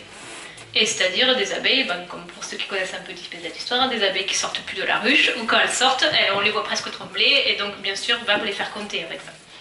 C'est impossible. Donc voilà, pendant tout un temps, je me suis délocalisée, et puis ce qui est intéressant, c'est que je suivais un peu ce qui se passait, et les gens me disaient maintenant tu peux revenir, parce que ben, en fait, les abeilles, maintenant, elles s'en foutent. Elles se font manger autant qu'avant, même encore plus, parce qu'il y en a de plus en plus. Mais maintenant, elles passent tout droit. Et puis, ok, il y en a de temps en temps qui se font manger, mais elles passent. Et elles n'ont pas l'air stressées, et donc peut-être tu peux travailler. Donc je suis revenue, j'ai fait des essais. C'est vrai, elles travaillaient normalement. Par contre, de temps en temps, le frelon, il venait me bouffer mon abeille. Donc parce que voilà, je me rappelle notamment d'une fois où j'ouvre mon labyrinthe, et là, et il mange l'abeille à côté de moi. Elle avait travaillé depuis toute la journée, vraiment. Bref, j'adore le frelon. Et du coup, ben, c'était déjà intéressant de voir, tiens, maintenant, et justement, en fait, toutes les études sur le frelon montrent que le problème ne vient pas principalement du nombre d'abeilles qui mangent, il en mange beaucoup, mais les abeilles sont très productives en termes de reproduction. Le problème venait du fait que les abeilles ne sortaient plus, et donc elles n'allaient plus faire du miel, et donc elles n'avaient plus de réserve, et c'était surtout ça le gros problème. Et donc, déjà, une première adaptation qui s'est faite très rapidement, en 2-3 ans, a été qu'elles les ignorent. Et c'était déjà beaucoup plus efficace parce que du coup on avait une survie à l'hiver bien plus importante. Mais ce qui est intéressant, c'est qu'aussi maintenant il commençait à y avoir quelques ruches qui commençaient à les attaquer. Alors au début c'était extrêmement inefficace et c'était assez drôle à voir. C'est-à-dire qu'elles commençaient à faire ce qu'on appelle la propagule, elles se montaient les unes sur les autres sur la planche d'un vol, elles faisaient une sorte de petit tas et puis elles se jetaient comme ça sur le frelon. Puis bien sûr le frelon faisait tchoup, les abeilles tombaient par terre et voilà. Donc c'était très rigolo à voir, mais on se demandait un peu bon qu'est-ce qu'elles font. Mais bon, c'était pas très utile. Mais de temps en temps, si on restait longtemps à regarder, de temps en temps, elles arrivaient à faire tomber le frelon, et c'est vrai que le frelon, du coup, il allait se voir à la ruche d'à côté. Donc peut-être que quand même, ça limitait légèrement les attaques. Mais c'est assez étonnant. Et des chercheurs se sont intéressés à ce phénomène et ont commencé à se rendre compte qu'en fait, au fur et à mesure des années, elles commencent à avoir une stratégie de plus en plus sophistiquée. Mais pas toutes les ruches, c'est juste voilà, une ruche d'un rucher qui commence à faire ça. Et notamment à Bordeaux, là où ça fait beaucoup plus d'années, et puis surtout le nombre de frelons devant chaque ruche n'a rien à voir avec ce qui se passe chez nous, ce qui fait très peur pour les prochaines années, où là, il y a de plus en plus de ruches qui commencent à faire ce genre de comportement. Faire une boule autour du frelon. Et vous savez peut-être que là d'où vient le frelon asiatique, donc d'Asie, il y a une espèce locale d'abeille qui, elle, a toujours évolué avec le frelon asiatique. Et qui sait le combattre en justement le faisant cuire. C'est-à-dire qu'elles se mettent autour de lui, elles font vibrer leurs ailes, comme pour se réchauffer en hiver, et elles font augmenter la température jusqu'à 42-43 degrés. Et le frelon, du coup, est cuit. Et donc ça marche très bien, et donc bien sûr, il reste de la prédation, mais elles limitent, le nombre de frelons, parce qu'elles en tuent, et puis 2, elles empêchent, en tout cas, ce qui est sûr, c'est que les frelons ne rentrent jamais dans la ruche, ou en tout cas ne vont pas du coup aller manger du couvain, etc., ce qui est donc bien sûr le stade ultime de la prédation. Et donc, nous au départ, quand le frelon arrivait, on a dit oui, mais nous, nos abeilles, elles ont pas ça dans leur gène, parce qu'elles n'ont jamais évolué avec le bourdon. Donc, peut-être dans 1 million d'années, elles sauront le faire, mais ça nous fait de belles jambes. Et très étonnamment, on s'est rendu compte qu'en quelques années, on commence à avoir un proto-comportement de ça. C'est-à-dire que pour l'instant, personne n'a montré un vrai comportement, mais on voit que certaines abeilles commencent à faire des grappes et à rester un petit moment. Par contre, pour l'instant, elles ne restent pas assez longtemps. C'est-à-dire que voilà, le frelon est un peu étourdi et elles s'en vont et ils récupèrent. Donc pour l'instant, c'est pas encore 100% efficace, mais on voit qu'elles mettent en place cette stratégie. Donc l'idée est que tout simplement c'est quelque chose qui d'une façon ou d'une autre a un comportement anti-prédation qui existe, qu'elles savent faire d'une façon ou d'une autre, et que du coup, par essai-erreur, elles arrivent à commencer à savoir comment se comporter avec le frelon, et donc peut-être que l'on... Et après, bien sûr, dans mon histoire d'apprentissage par observation, on pense à peut-être, si on trouve quelques ruches qui savent le faire, d'aller leur faire montrer à tous les ruchiers du coin. On rêve un peu, mais peut-être.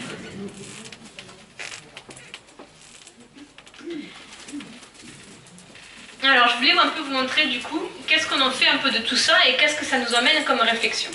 Tout d'abord, ma première question, moi, quand je vois ça, c'est que voilà, c'est fascinant, ça m'amuse, c'est génial, mais en même temps, je me pose beaucoup de questions. Mais à quoi ça sert à une abeille de savoir compter? On est en train de me dire que c'est que l'homme, le dauphin qui sait compter, on peut imaginer un peu pourquoi. Bon, et encore le dauphin, c'est vrai qu'on est tous un animal très intelligent, mais je ne sais pas à quoi ça leur sert non plus d'être extrêmement intelligent. Mais voilà.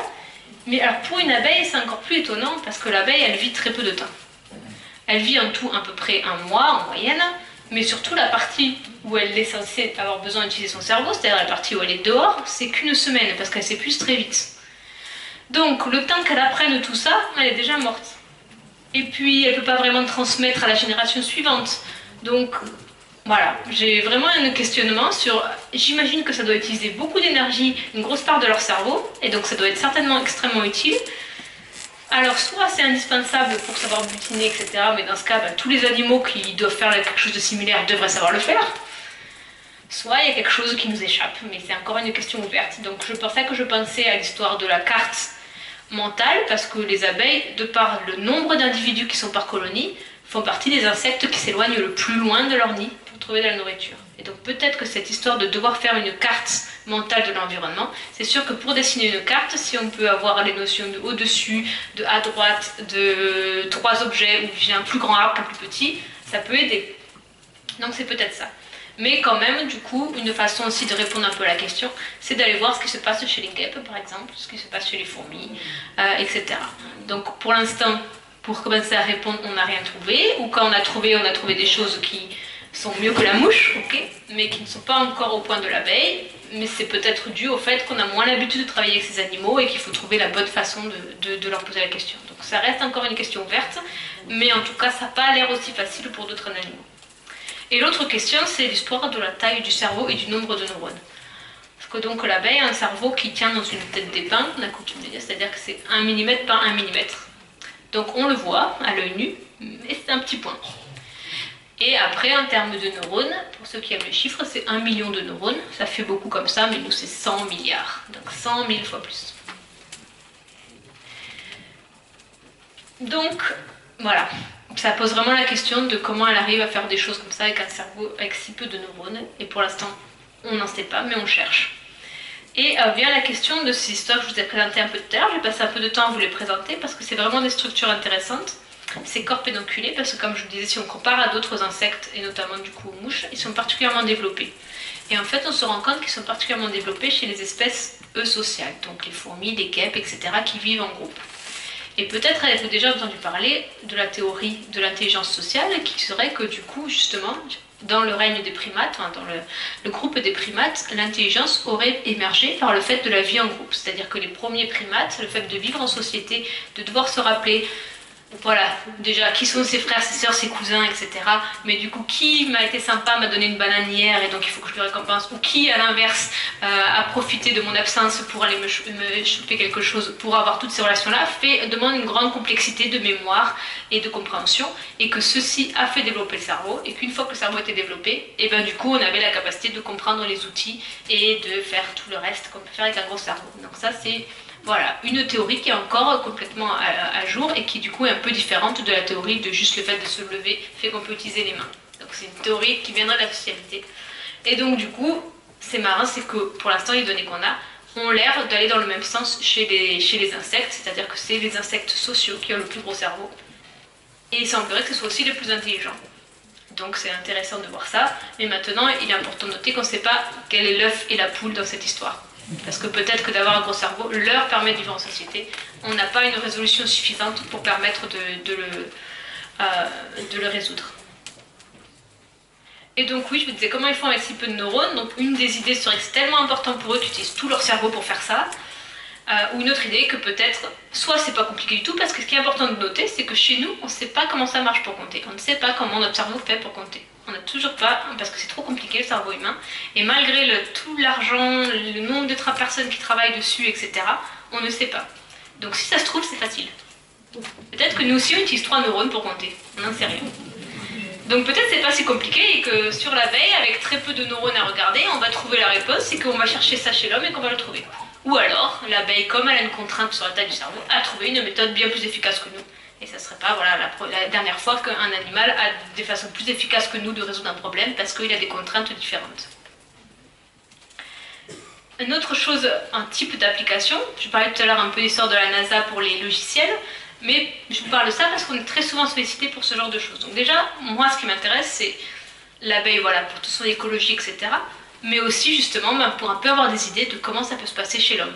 Vu que c'est un animal bien plus simple, on peut avoir des réponses beaucoup plus facilement qu'avec la complexité de l'homme, et ça peut nous donner une idée sur ce qui se passe chez l'homme. Mais il y a aussi donc tout l'aspect technologique d'intelligence artificielle. C'est-à-dire que pour l'instant, par exemple, pour donner un exemple, ces micro-drones qui existent, qui volent, etc., ils sont télécommandés. Pourquoi? Parce qu'avec leur taille, ils ne peuvent pas avoir une batterie très grosse. Et donc, ils n'ont pas un microprocesseur suffisamment sophistiqué, qui a suffisamment de bonne capacité de calcul pour être capable de calculer sa trajectoire tout seul, d'éviter de se prendre un mur, etc. Donc ils doivent être télécommandés. Par contre, là, les microprocesseurs qu'ils ont, ces trucs-là, il y a une capacité de calcul bien plus importante que notre abeille. Et donc, parce que maintenant, avec les smartphones, etc., les capacités de calcul n'ont rien à voir avec juste 1 million de neurones. Et donc du coup, si on sait comment l'abeille fait avec son 1 million de neurones, et il serait très content parce que du coup ce petit machin qui fait la taille d'une pièce, s'il est aussi intelligent qu'une abeille, il peut donc voilà, se déplacer, passer entre vous, ne jamais se prendre une chaise, éventuellement se cacher lorsqu'on le regarde, etc. Donc ça me fait un peu peur, mais pour dire que voilà, ils sont très intéressés par ce genre de choses. Et une autre façon qui vous fait réfléchir, c'est que je vous dis que les abeilles sont très intelligentes, et malheureusement ça peut, et c'est ce qui fait leur faiblesse. Pourquoi? Parce que lorsqu'on utilise beaucoup son cerveau, on est très sensible à tous les produits chimiques qui peuvent agir sur le cerveau. Et donc, il y a de nombreuses études sur à la fois les pesticides, donc je t'ai parlé des néonicotinoïdes. Pourquoi? Parce qu'on en a parlé récemment, parce que du coup, il y a eu un projet de loi pour les interdire, qui maintenant, pour l'instant, le Sénat veut les réintroduire, on en est là. Et aussi les herbicides, donc tout ce qui est glyphosate, Roundup, etc., qui à chaque fois montrent un effet chez l'abeille, non pas un effet pour sa survie, aux doses que l'on trouve dans les plantes. Donc c'est pas un problème pour sa survie, elle ne va pas mourir, mais un problème pour son intelligence et son apprentissage. C'est-à-dire que c'est des abeilles qui, cette fois-ci, sont plus capables de faire la différence entre la fraise et la banane. C'est des abeilles qui, lorsqu'ils se déplacent, on peut les mesurer, par exemple, c'est donc des études récentes, où ils mettent des petites antennes sur les abeilles, vous voyez là, après avec des gros radars de l'armée qu'on met en plein milieu du champ, et on arrive comme ça à les suivre. Et on voit que les abeilles, voilà, elles connaissent bien le chemin, on les déplace très loin, à un endroit qu'elles ne connaissent pas, et elles doivent retrouver leur chemin. Donc, une abeille normale y arrive relativement bien, et si on les traite avec des toutes petites doses de pesticides ou d'herbicides, donc elles ont un comportement tout à fait normal comme ça, sauf qu'elles se paument, et elles mettent beaucoup plus de temps à rentrer. Et si on va encore plus finement, on se rend compte que c'est pas le problème de la boussole, etc., c'est juste qu'elles reconnaissent plus les objets de leur environnement. Et donc, j'ai pas retrouvé l'image là tout à l'heure pour vous la remettre, mais c'est très beau. Une étude où ils ont montré, ils ont dans un endroit où il y avait une route au milieu. Et donc on voit que toutes les abeilles contrôlent, normales, elles sont relâchées très loin, elles vont à peu près en direction du ruche, puis elles croisent la route, et hop, elles se mettent à suivre la route. Donc elles vont pas directement, elles suivent la route jusqu'à un endroit où il y a une maison particulière, et là elles tournent à droite, parce que du coup c'est des indices visuels. Donc voilà, et donc elles retrouvent comme ça. Et les autres abeilles, qui sont donc traitées à ces pesticides, elles croisent la route et elles continuent tout droit, et donc elles passent à 10 mètres de leur ruche, parce que comme elles n'ont pas une vision, voilà, parce qu'elles ne reconnaissent pas, elles n'ont pas réussi à apprendre, à mémoriser les indices de leur environnement. Et donc on voit bien que là, tous les tests pharmacologiques de ces entreprises, qui sont des tests pour voir si les abeilles survivent avec ces produits, sont positives. Mais comme elles utilisent leur cerveau, et que c'est tous des produits qui vont agir sur le cerveau des insectes néfastes, parce que notamment les néonicotinoïdes agissent sur l'acétylcholine, qui est un neurotransmetteur. Et donc pour tuer les pucerons, il faut mettre des doses très fortes, parce qu'il faut que les pucerons étant relativement limités intellectuellement, il faut que vraiment ils soient plus capables de faire une connexion entre deux neurones pour que ça les tue. L'abeille va avoir une dose bien plus faible que le puceron, parce qu'elle ne va pas aller sucer la fève, Mais la toute petite dose suffit à créer des interférences dans le cerveau, et donc elle est plus capable aussi bien d'apprendre, et certainement que je n'ai pas fait les STEM, mais qu'elles ont du mal à savoir compter, et du coup, au fur et à mesure, voilà, ça diminue leur productivité. Donc c'est un app pour elles, leur intelligence et aussi les rend plus sensibles que les autres insectes. Voilà, et juste pour vous dire que moi, du coup, mes perspectives, bon, je travaille bien sûr un peu avec cette histoire de pesticides et tout, l'écologie, comparaison d'espèces, je m'intéresse beaucoup, mais majoritairement, maintenant, j'essaye de passer plus sur de la neurobiologie pour avoir la réponse, parce que lorsqu'on dit, elles font des trucs très intelligents, j'aime bien savoir si c'est vraiment compliqué pour leur cerveau ou si c'est très simple en fait, et que c'est juste que notre échelle d'intelligence n'est pas la bonne. C'est une échelle qui est calquée sur ce que fait l'homme et pas les autres animaux, mais ce qui n'est pas spécialement calqué sur ce que vraiment c'est dur pour un cerveau ou pas, puisque comme on ne sait pas comment l'homme le fait. Et donc voilà, pour vous dire ça, du coup, bien sûr, on ne peut pas avoir une abeille qui vit sa vie tranquille dehors pour faire de la neuro. Et donc j'ai un petit jeu vidéo pour abeilles, où en gros, on met l'abeille sur une petite balle de ping-pong, elle est attachée par le dos, donc elle ne peut pas se sauver, elle ne peut pas tourner, mais elle peut faire bouger ses pattes. Et elle fait tourner la balle de ping-pong sous elle. La balle de ping-pong est sur un flux d'air, donc elle tourne facilement. Et nous, on mesure les mouvements dans la balle de ping-pong et on peut lui faire changer les images en fonction. Donc là, c'était à l'époque que des LED. Maintenant, j'ai un vrai écran et donc vraiment, elle se déplace dans un labyrinthe virtuel. C'est très mignon. Et donc l'idée, voilà, est de lui faire les tâches, savoir compter, etc. Et en même temps, du coup, par un système de microscope et d'imagerie cérébrale, donc c'est la même chose que nous, les mêmes choses que les IRM ou les images cérébrales, c'est l'homme, sauf qu'on a besoin d'un microscope parce que c'est petit.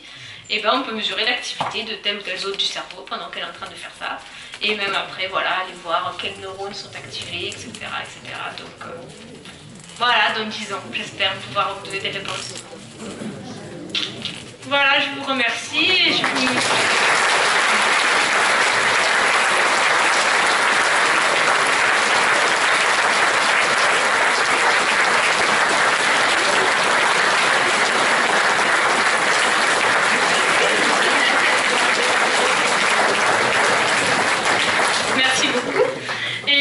Bien sûr, je vais prendre vos questions si vous en avez, mais j'étais pour vous dire que je vous mets mon adresse mail si vous avez des questions par la suite ou des choses que vous avez envie de me demander ou de me dire. C'est toujours avec un plaisir que je tente d'y répondre. Donc voilà, n'hésitez pas. Et puis donc... C'est Brigitte Bardot. qui se mettent à... Mais bon, ils ne sont pas aussi douces que les bébés phoques. Merci. C'était vraiment une découverte, enfin, très passionnante, parce que c'est quelque chose qu'on n'imagine pas du tout. Est-ce que les frelons, justement, sont capables, sont dotés de capacités qui pourraient être voisines, par exemple, de ces... Alors, on pense qu'ils sont effectivement assez intelligents. Déjà, on voit dans leur stratégie de chasse, ils ont des vraies stratégies de chasse à plusieurs, etc. Même par rapport à nous, parce que bien sûr, nous, quand on en voit, on essaye de les crabouiller, ce qui n'est pas facile. C'est déjà essayé, ils sont très résistants. Et en fait, ils jouent au cache-cache avec nous, ça c'est impressionnant. C'est-à-dire que quand on arrive, ils vont se mettre derrière la ruche, puis on essaye d'aller derrière la ruche, ils vont mettre devant la ruche, et puis on peut essayer souvent. Donc il y a plein de petites choses. La façon dont ils se comportent me fait penser qu'il se passe quelque chose dans leur tête. Maintenant, en toute honnêteté, personne n'a travaillé avec eux. Moi, je me suis posé la question, mais franchement, ils me font peur. On va dire les choses, tout simplement. Moi, voilà. C'est quelque chose comme... Parce qu'ils nous regardent dans les yeux, ça, c'est impressionnant. Et ils nous regardent dans les yeux comme ça, ils sont gros, ils sont rouges, et je fais pas la maligne. Et donc, je ne me vois pas aller leur donner des récompenses dans mon petit labyrinthe. Donc, moi, pour l'instant, je le fais pas. Mais ça serait vraiment intéressant d'aller voir ça, oui. Il m'est arrivé, moi, une expérience avec des frelons, justement. Je suis gourmand et ramasseur de champignons. Et j'avais vu des pivoulades en haut d'un peuplier dans un nid de frelons. Et j'ai posé de l'échelle délicatement et j'ai coupé les pivoulades dans les frelons sans essayer de toucher. Et il y avait 3 frelons qui m'ont surveillé, qui ont tourné autour de moi. J'ai fait aucun geste brutal, et je me suis dit, après, je vais... Oui, je fallait quand même, il y a des morts tous les ans, ça. Mais j'ai vraiment eu l'impression d'être surveillé, mais surveillé, une surveillance dans laquelle ils regardaient si j'allais faire un geste, et que, bon, ils m'ont laissé faire, mais ils étaient observés, comme si ça passe. Voilà, on va passer aux questions. Oui, monsieur.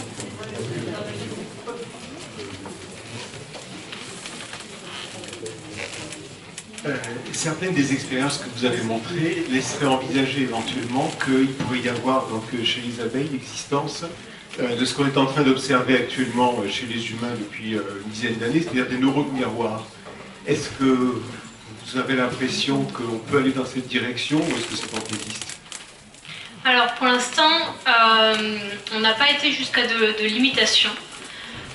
Parce que par exemple, du coup les neurones miroirs, donc pour les gens qui ne connaissent pas, c'est vraiment des neurones que les primates ont, qui fait que lorsque l'on voit quelqu'un de notre espèce qui fait un geste, il y a des neurones qui vont s'activer comme si nous-mêmes on faisait le geste. Et donc c'est un peu comme si on l'apprenait rien qu'en voyant la personne faire. Et du coup c'est pour ça que les primates, ils répètent exactement les mêmes gestes que ce qu'ils voient faire leurs congénères. Et donc du coup pour répondre à cette question, on a essayé de faire ça sur les bourdons, de mettre une fleur artificielle qui est un peu compliquée pour aller récupérer le nectar. Il faut faire vraiment une manipulation particulière. Et ce qu'on s'est rendu compte, du coup, c'est qu'on entraînait les bourdons à faire d'une certaine façon. On laisse les autres regarder et on voit s'ils font de la même façon. Et ce qu'on s'est rendu compte que plutôt non. C'est-à-dire que oui, ils apprennent à aller voir la fleur et à savoir qu'il y a quelque chose, donc ils vont essayer longtemps le fait d'avoir vu un copain, parce que sinon ils essayent un peu, ils laissent tomber. Donc il y a une attraction pour la fleur et donc ils comprennent quelque chose, mais ils vont pas aller le faire de la même façon.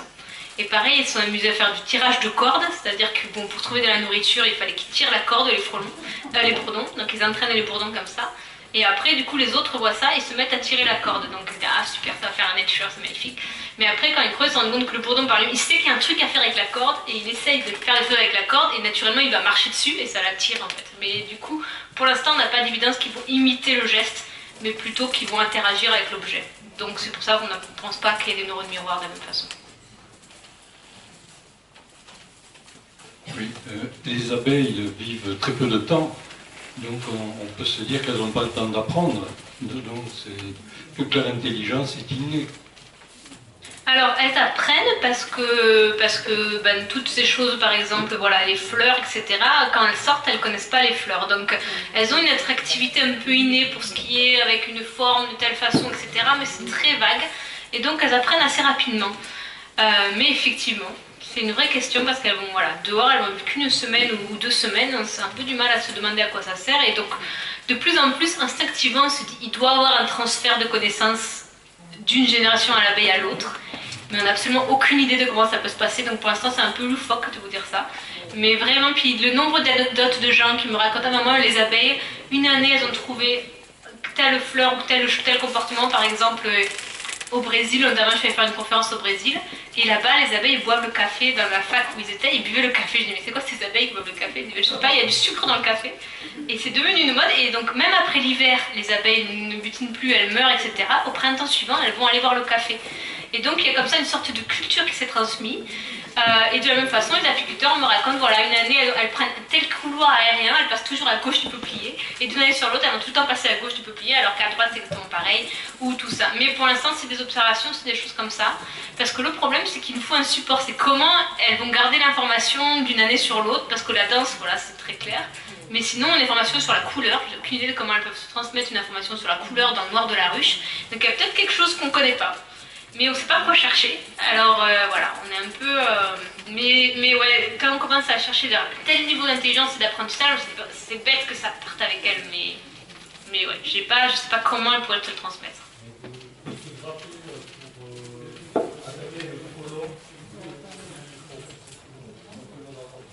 Pour se grapper autour du frelon et le faire monter en température, là c'est pareil, il y a une transmission d'une année sur l'autre.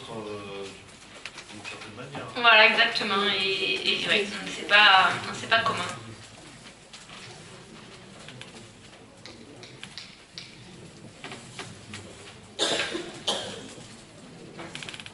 C'était une question qui rejoint celle qui vient d'être posée, à savoir que pourquoi n'a-t-on pas eu l'idée de transplanter des abeilles asiatiques, notamment dans la région de Bordeaux et ailleurs, puisqu'il y a une transmission de connaissances.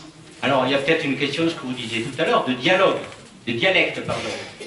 Peut-être, mais au bout d'un certain temps, vous avez fait la démonstration qu'elles arrivent à trouver le langage médian. Pourquoi n'a-t-on pas pratiqué une importation de ce type d'abeilles pour permettre à celles du continent européen de se défendre contre les frelons? Ça, c'est la première question. Et la deuxième, c'est justement par rapport à un autre danger des abeilles, on voit qu'elles sont relativement intelligentes. et qu'au bout d'un certain temps, plus ou moins long, elles savent collectivement trouver des solutions et des parades aux dangers qui les menacent. Est-ce que vous pensez qu'elles seraient capables de trouver la parade aux herbicides et pesticides de merde?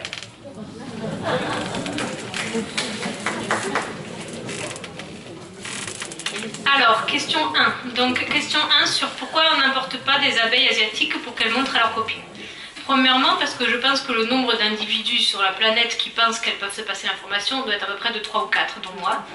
Donc, il y a déjà ça tout simplement que pour l'instant, voilà, c'est pas du tout... Voilà, c'est pas encore passé... Déjà, bon, on n'a pas une preuve formelle, il faut le dire. C'est des idées par rapport au comment ça commence à sortir, mais voilà.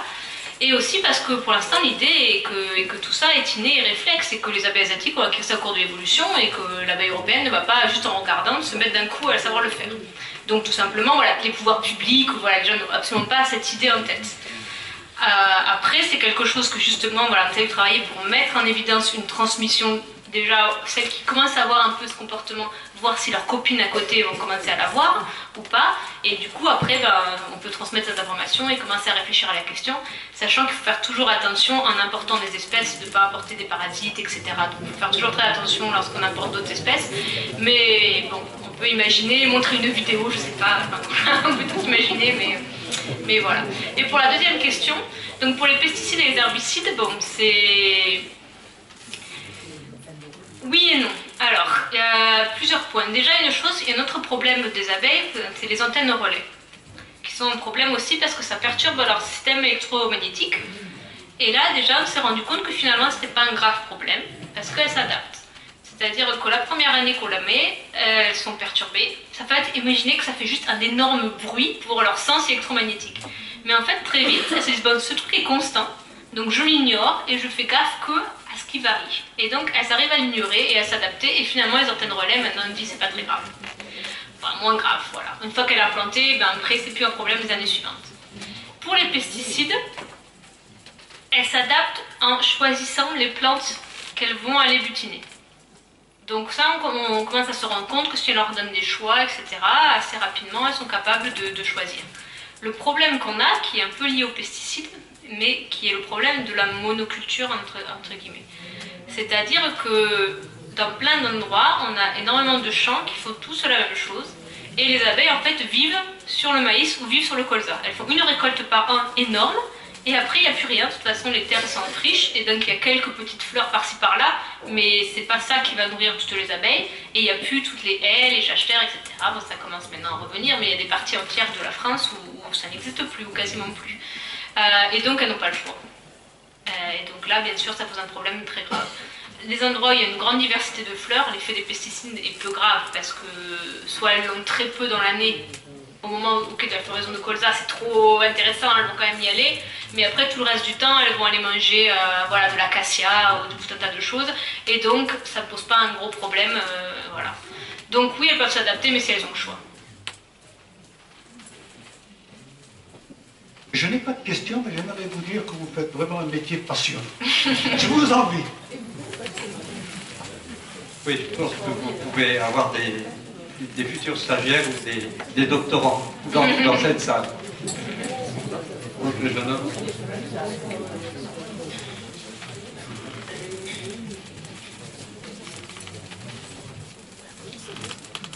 Pourquoi dans le Y, là, le labyrinthe Y, pourquoi elles n'utilisent pas simplement l'odorat pour l'odorat de leur récompense pour savoir où aller?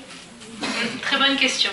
Alors du coup, l'odorat de la récompense, on fait attention, on a de la chance, c'est que le sucre, il n'émet pas d'odeur.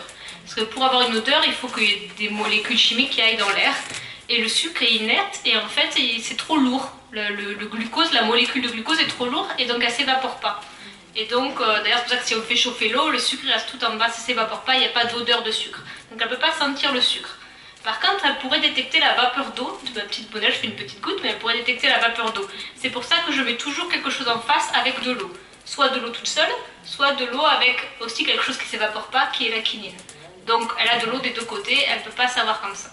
Mais malgré tout, comme on ne sait jamais, et aussi parce qu'elle émet des odeurs aussi, et elle a des phéromones, comme tous les insectes. Et donc quand elle trouve quelque chose de bien, elle est contente, elle met des phéromones pour appeler les copines. Aussi sur les pattes, elle a sa propre odeur, donc le fait de toucher va mettre de l'odeur, et donc le coup d'après, elle peut aller au même endroit. Donc on change à chaque fois les images, toujours des nouveaux papiers. On nettoie tout avec de l'alcool à chaque fois pour enlever toutes les odeurs. Et de façon encore plus importante, on fait toujours un test à la fin où on ne met pas du tout de récompense. On met des nouvelles images qu'on a imprimées fraîchement, on nettoie tout le labyrinthe et on n'a plus de récompense, on l'enferme là-dedans et on regarde qu'est-ce qu'elle fait. Du coup, on fait toujours ça à la fin et on va dire qu'elle a appris seulement si elle se comporte normalement là. Donc maintenant, ça fait des années qu'on travaille avec le labyrinthe, donc je sais que c'est pas le cas, mais malgré tout, je le fais toujours. Pour être sûr que, pour une raison ou pour une autre, le sucre que j'ai acheté, je sais pas, il n'y a pas une odeur dedans. Donc on fait très attention à ça, effectivement.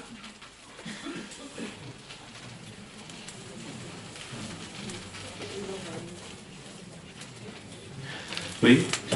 Eh bien, on est loin de nos dessins animés de Maya l'abeille quand on était petit. Mais là, on a vraiment plongé dans la complexité.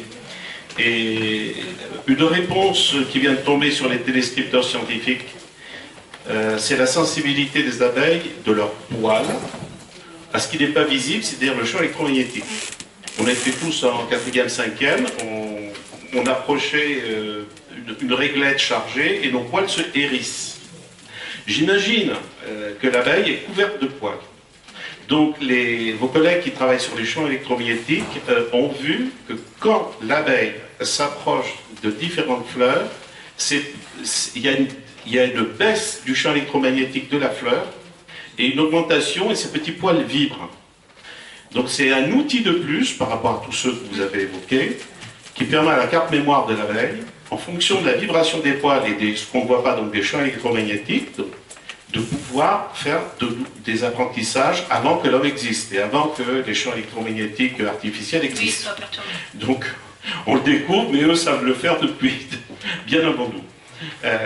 Donc c'est cette sensibilité au poil qui donne à l'abeille une information supplémentaire en tant qu'individuation et qu'elle peut transmettre.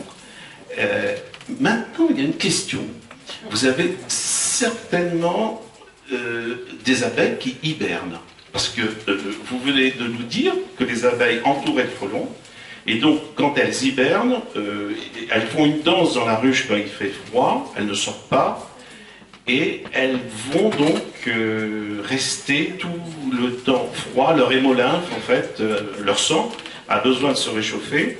Et elles dansent autour les unes des autres pour se réchauffer, je crois, au centre de la ruche.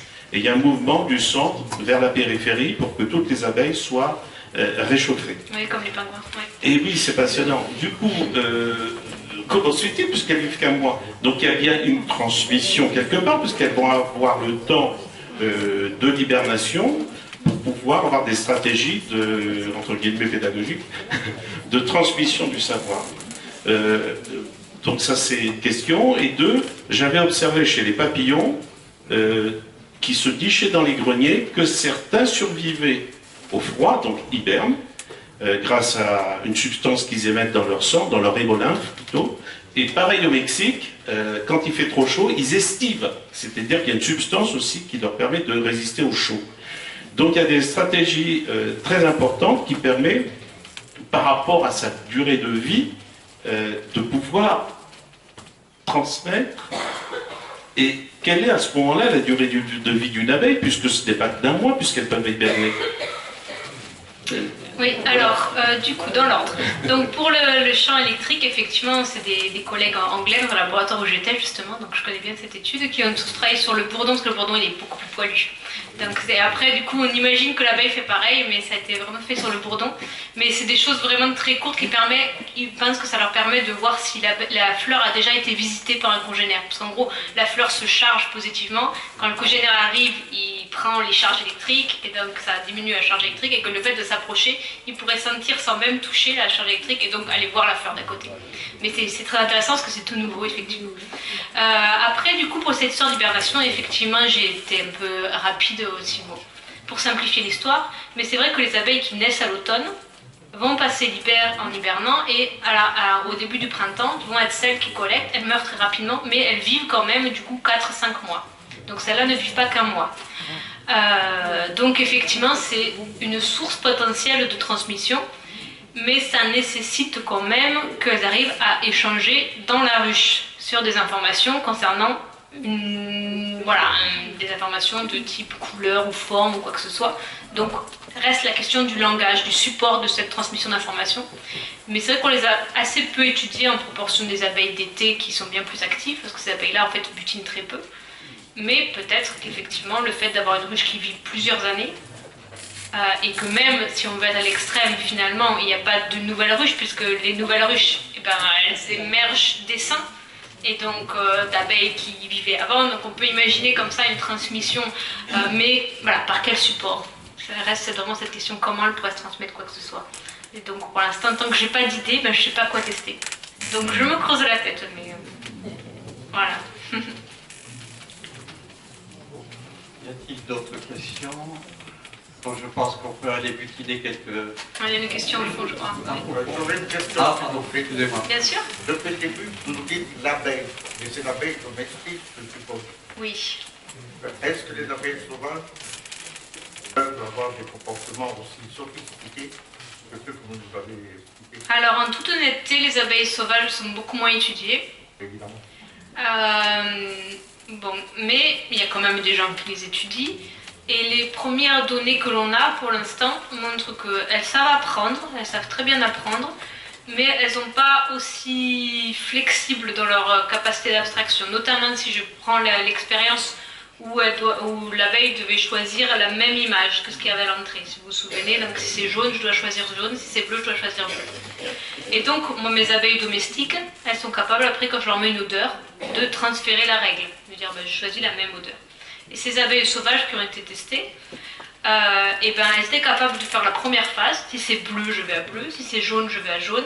Mais elles n'apprenaient pas l'histoire de même. C'est-à-dire que je vois jaune, je vais à jaune. Mais elles n'avaient pas fait le lien que c'était la même. C'était vraiment, voilà. C'est-à-dire comme si on leur disait, tu vois un carton jaune, tu vas à droite. Elles faisaient un lien entre deux choses. Mais pas, et après, quand on leur mettait l'odeur ou une autre image, elles n'étaient pas capables de transférer la règle. Donc ça montrerait quand même déjà une grande force d'intelligence. Encore une fois, ma mouche, elle n'y arrive pas. Mais pas aussi flexible que l'abeille.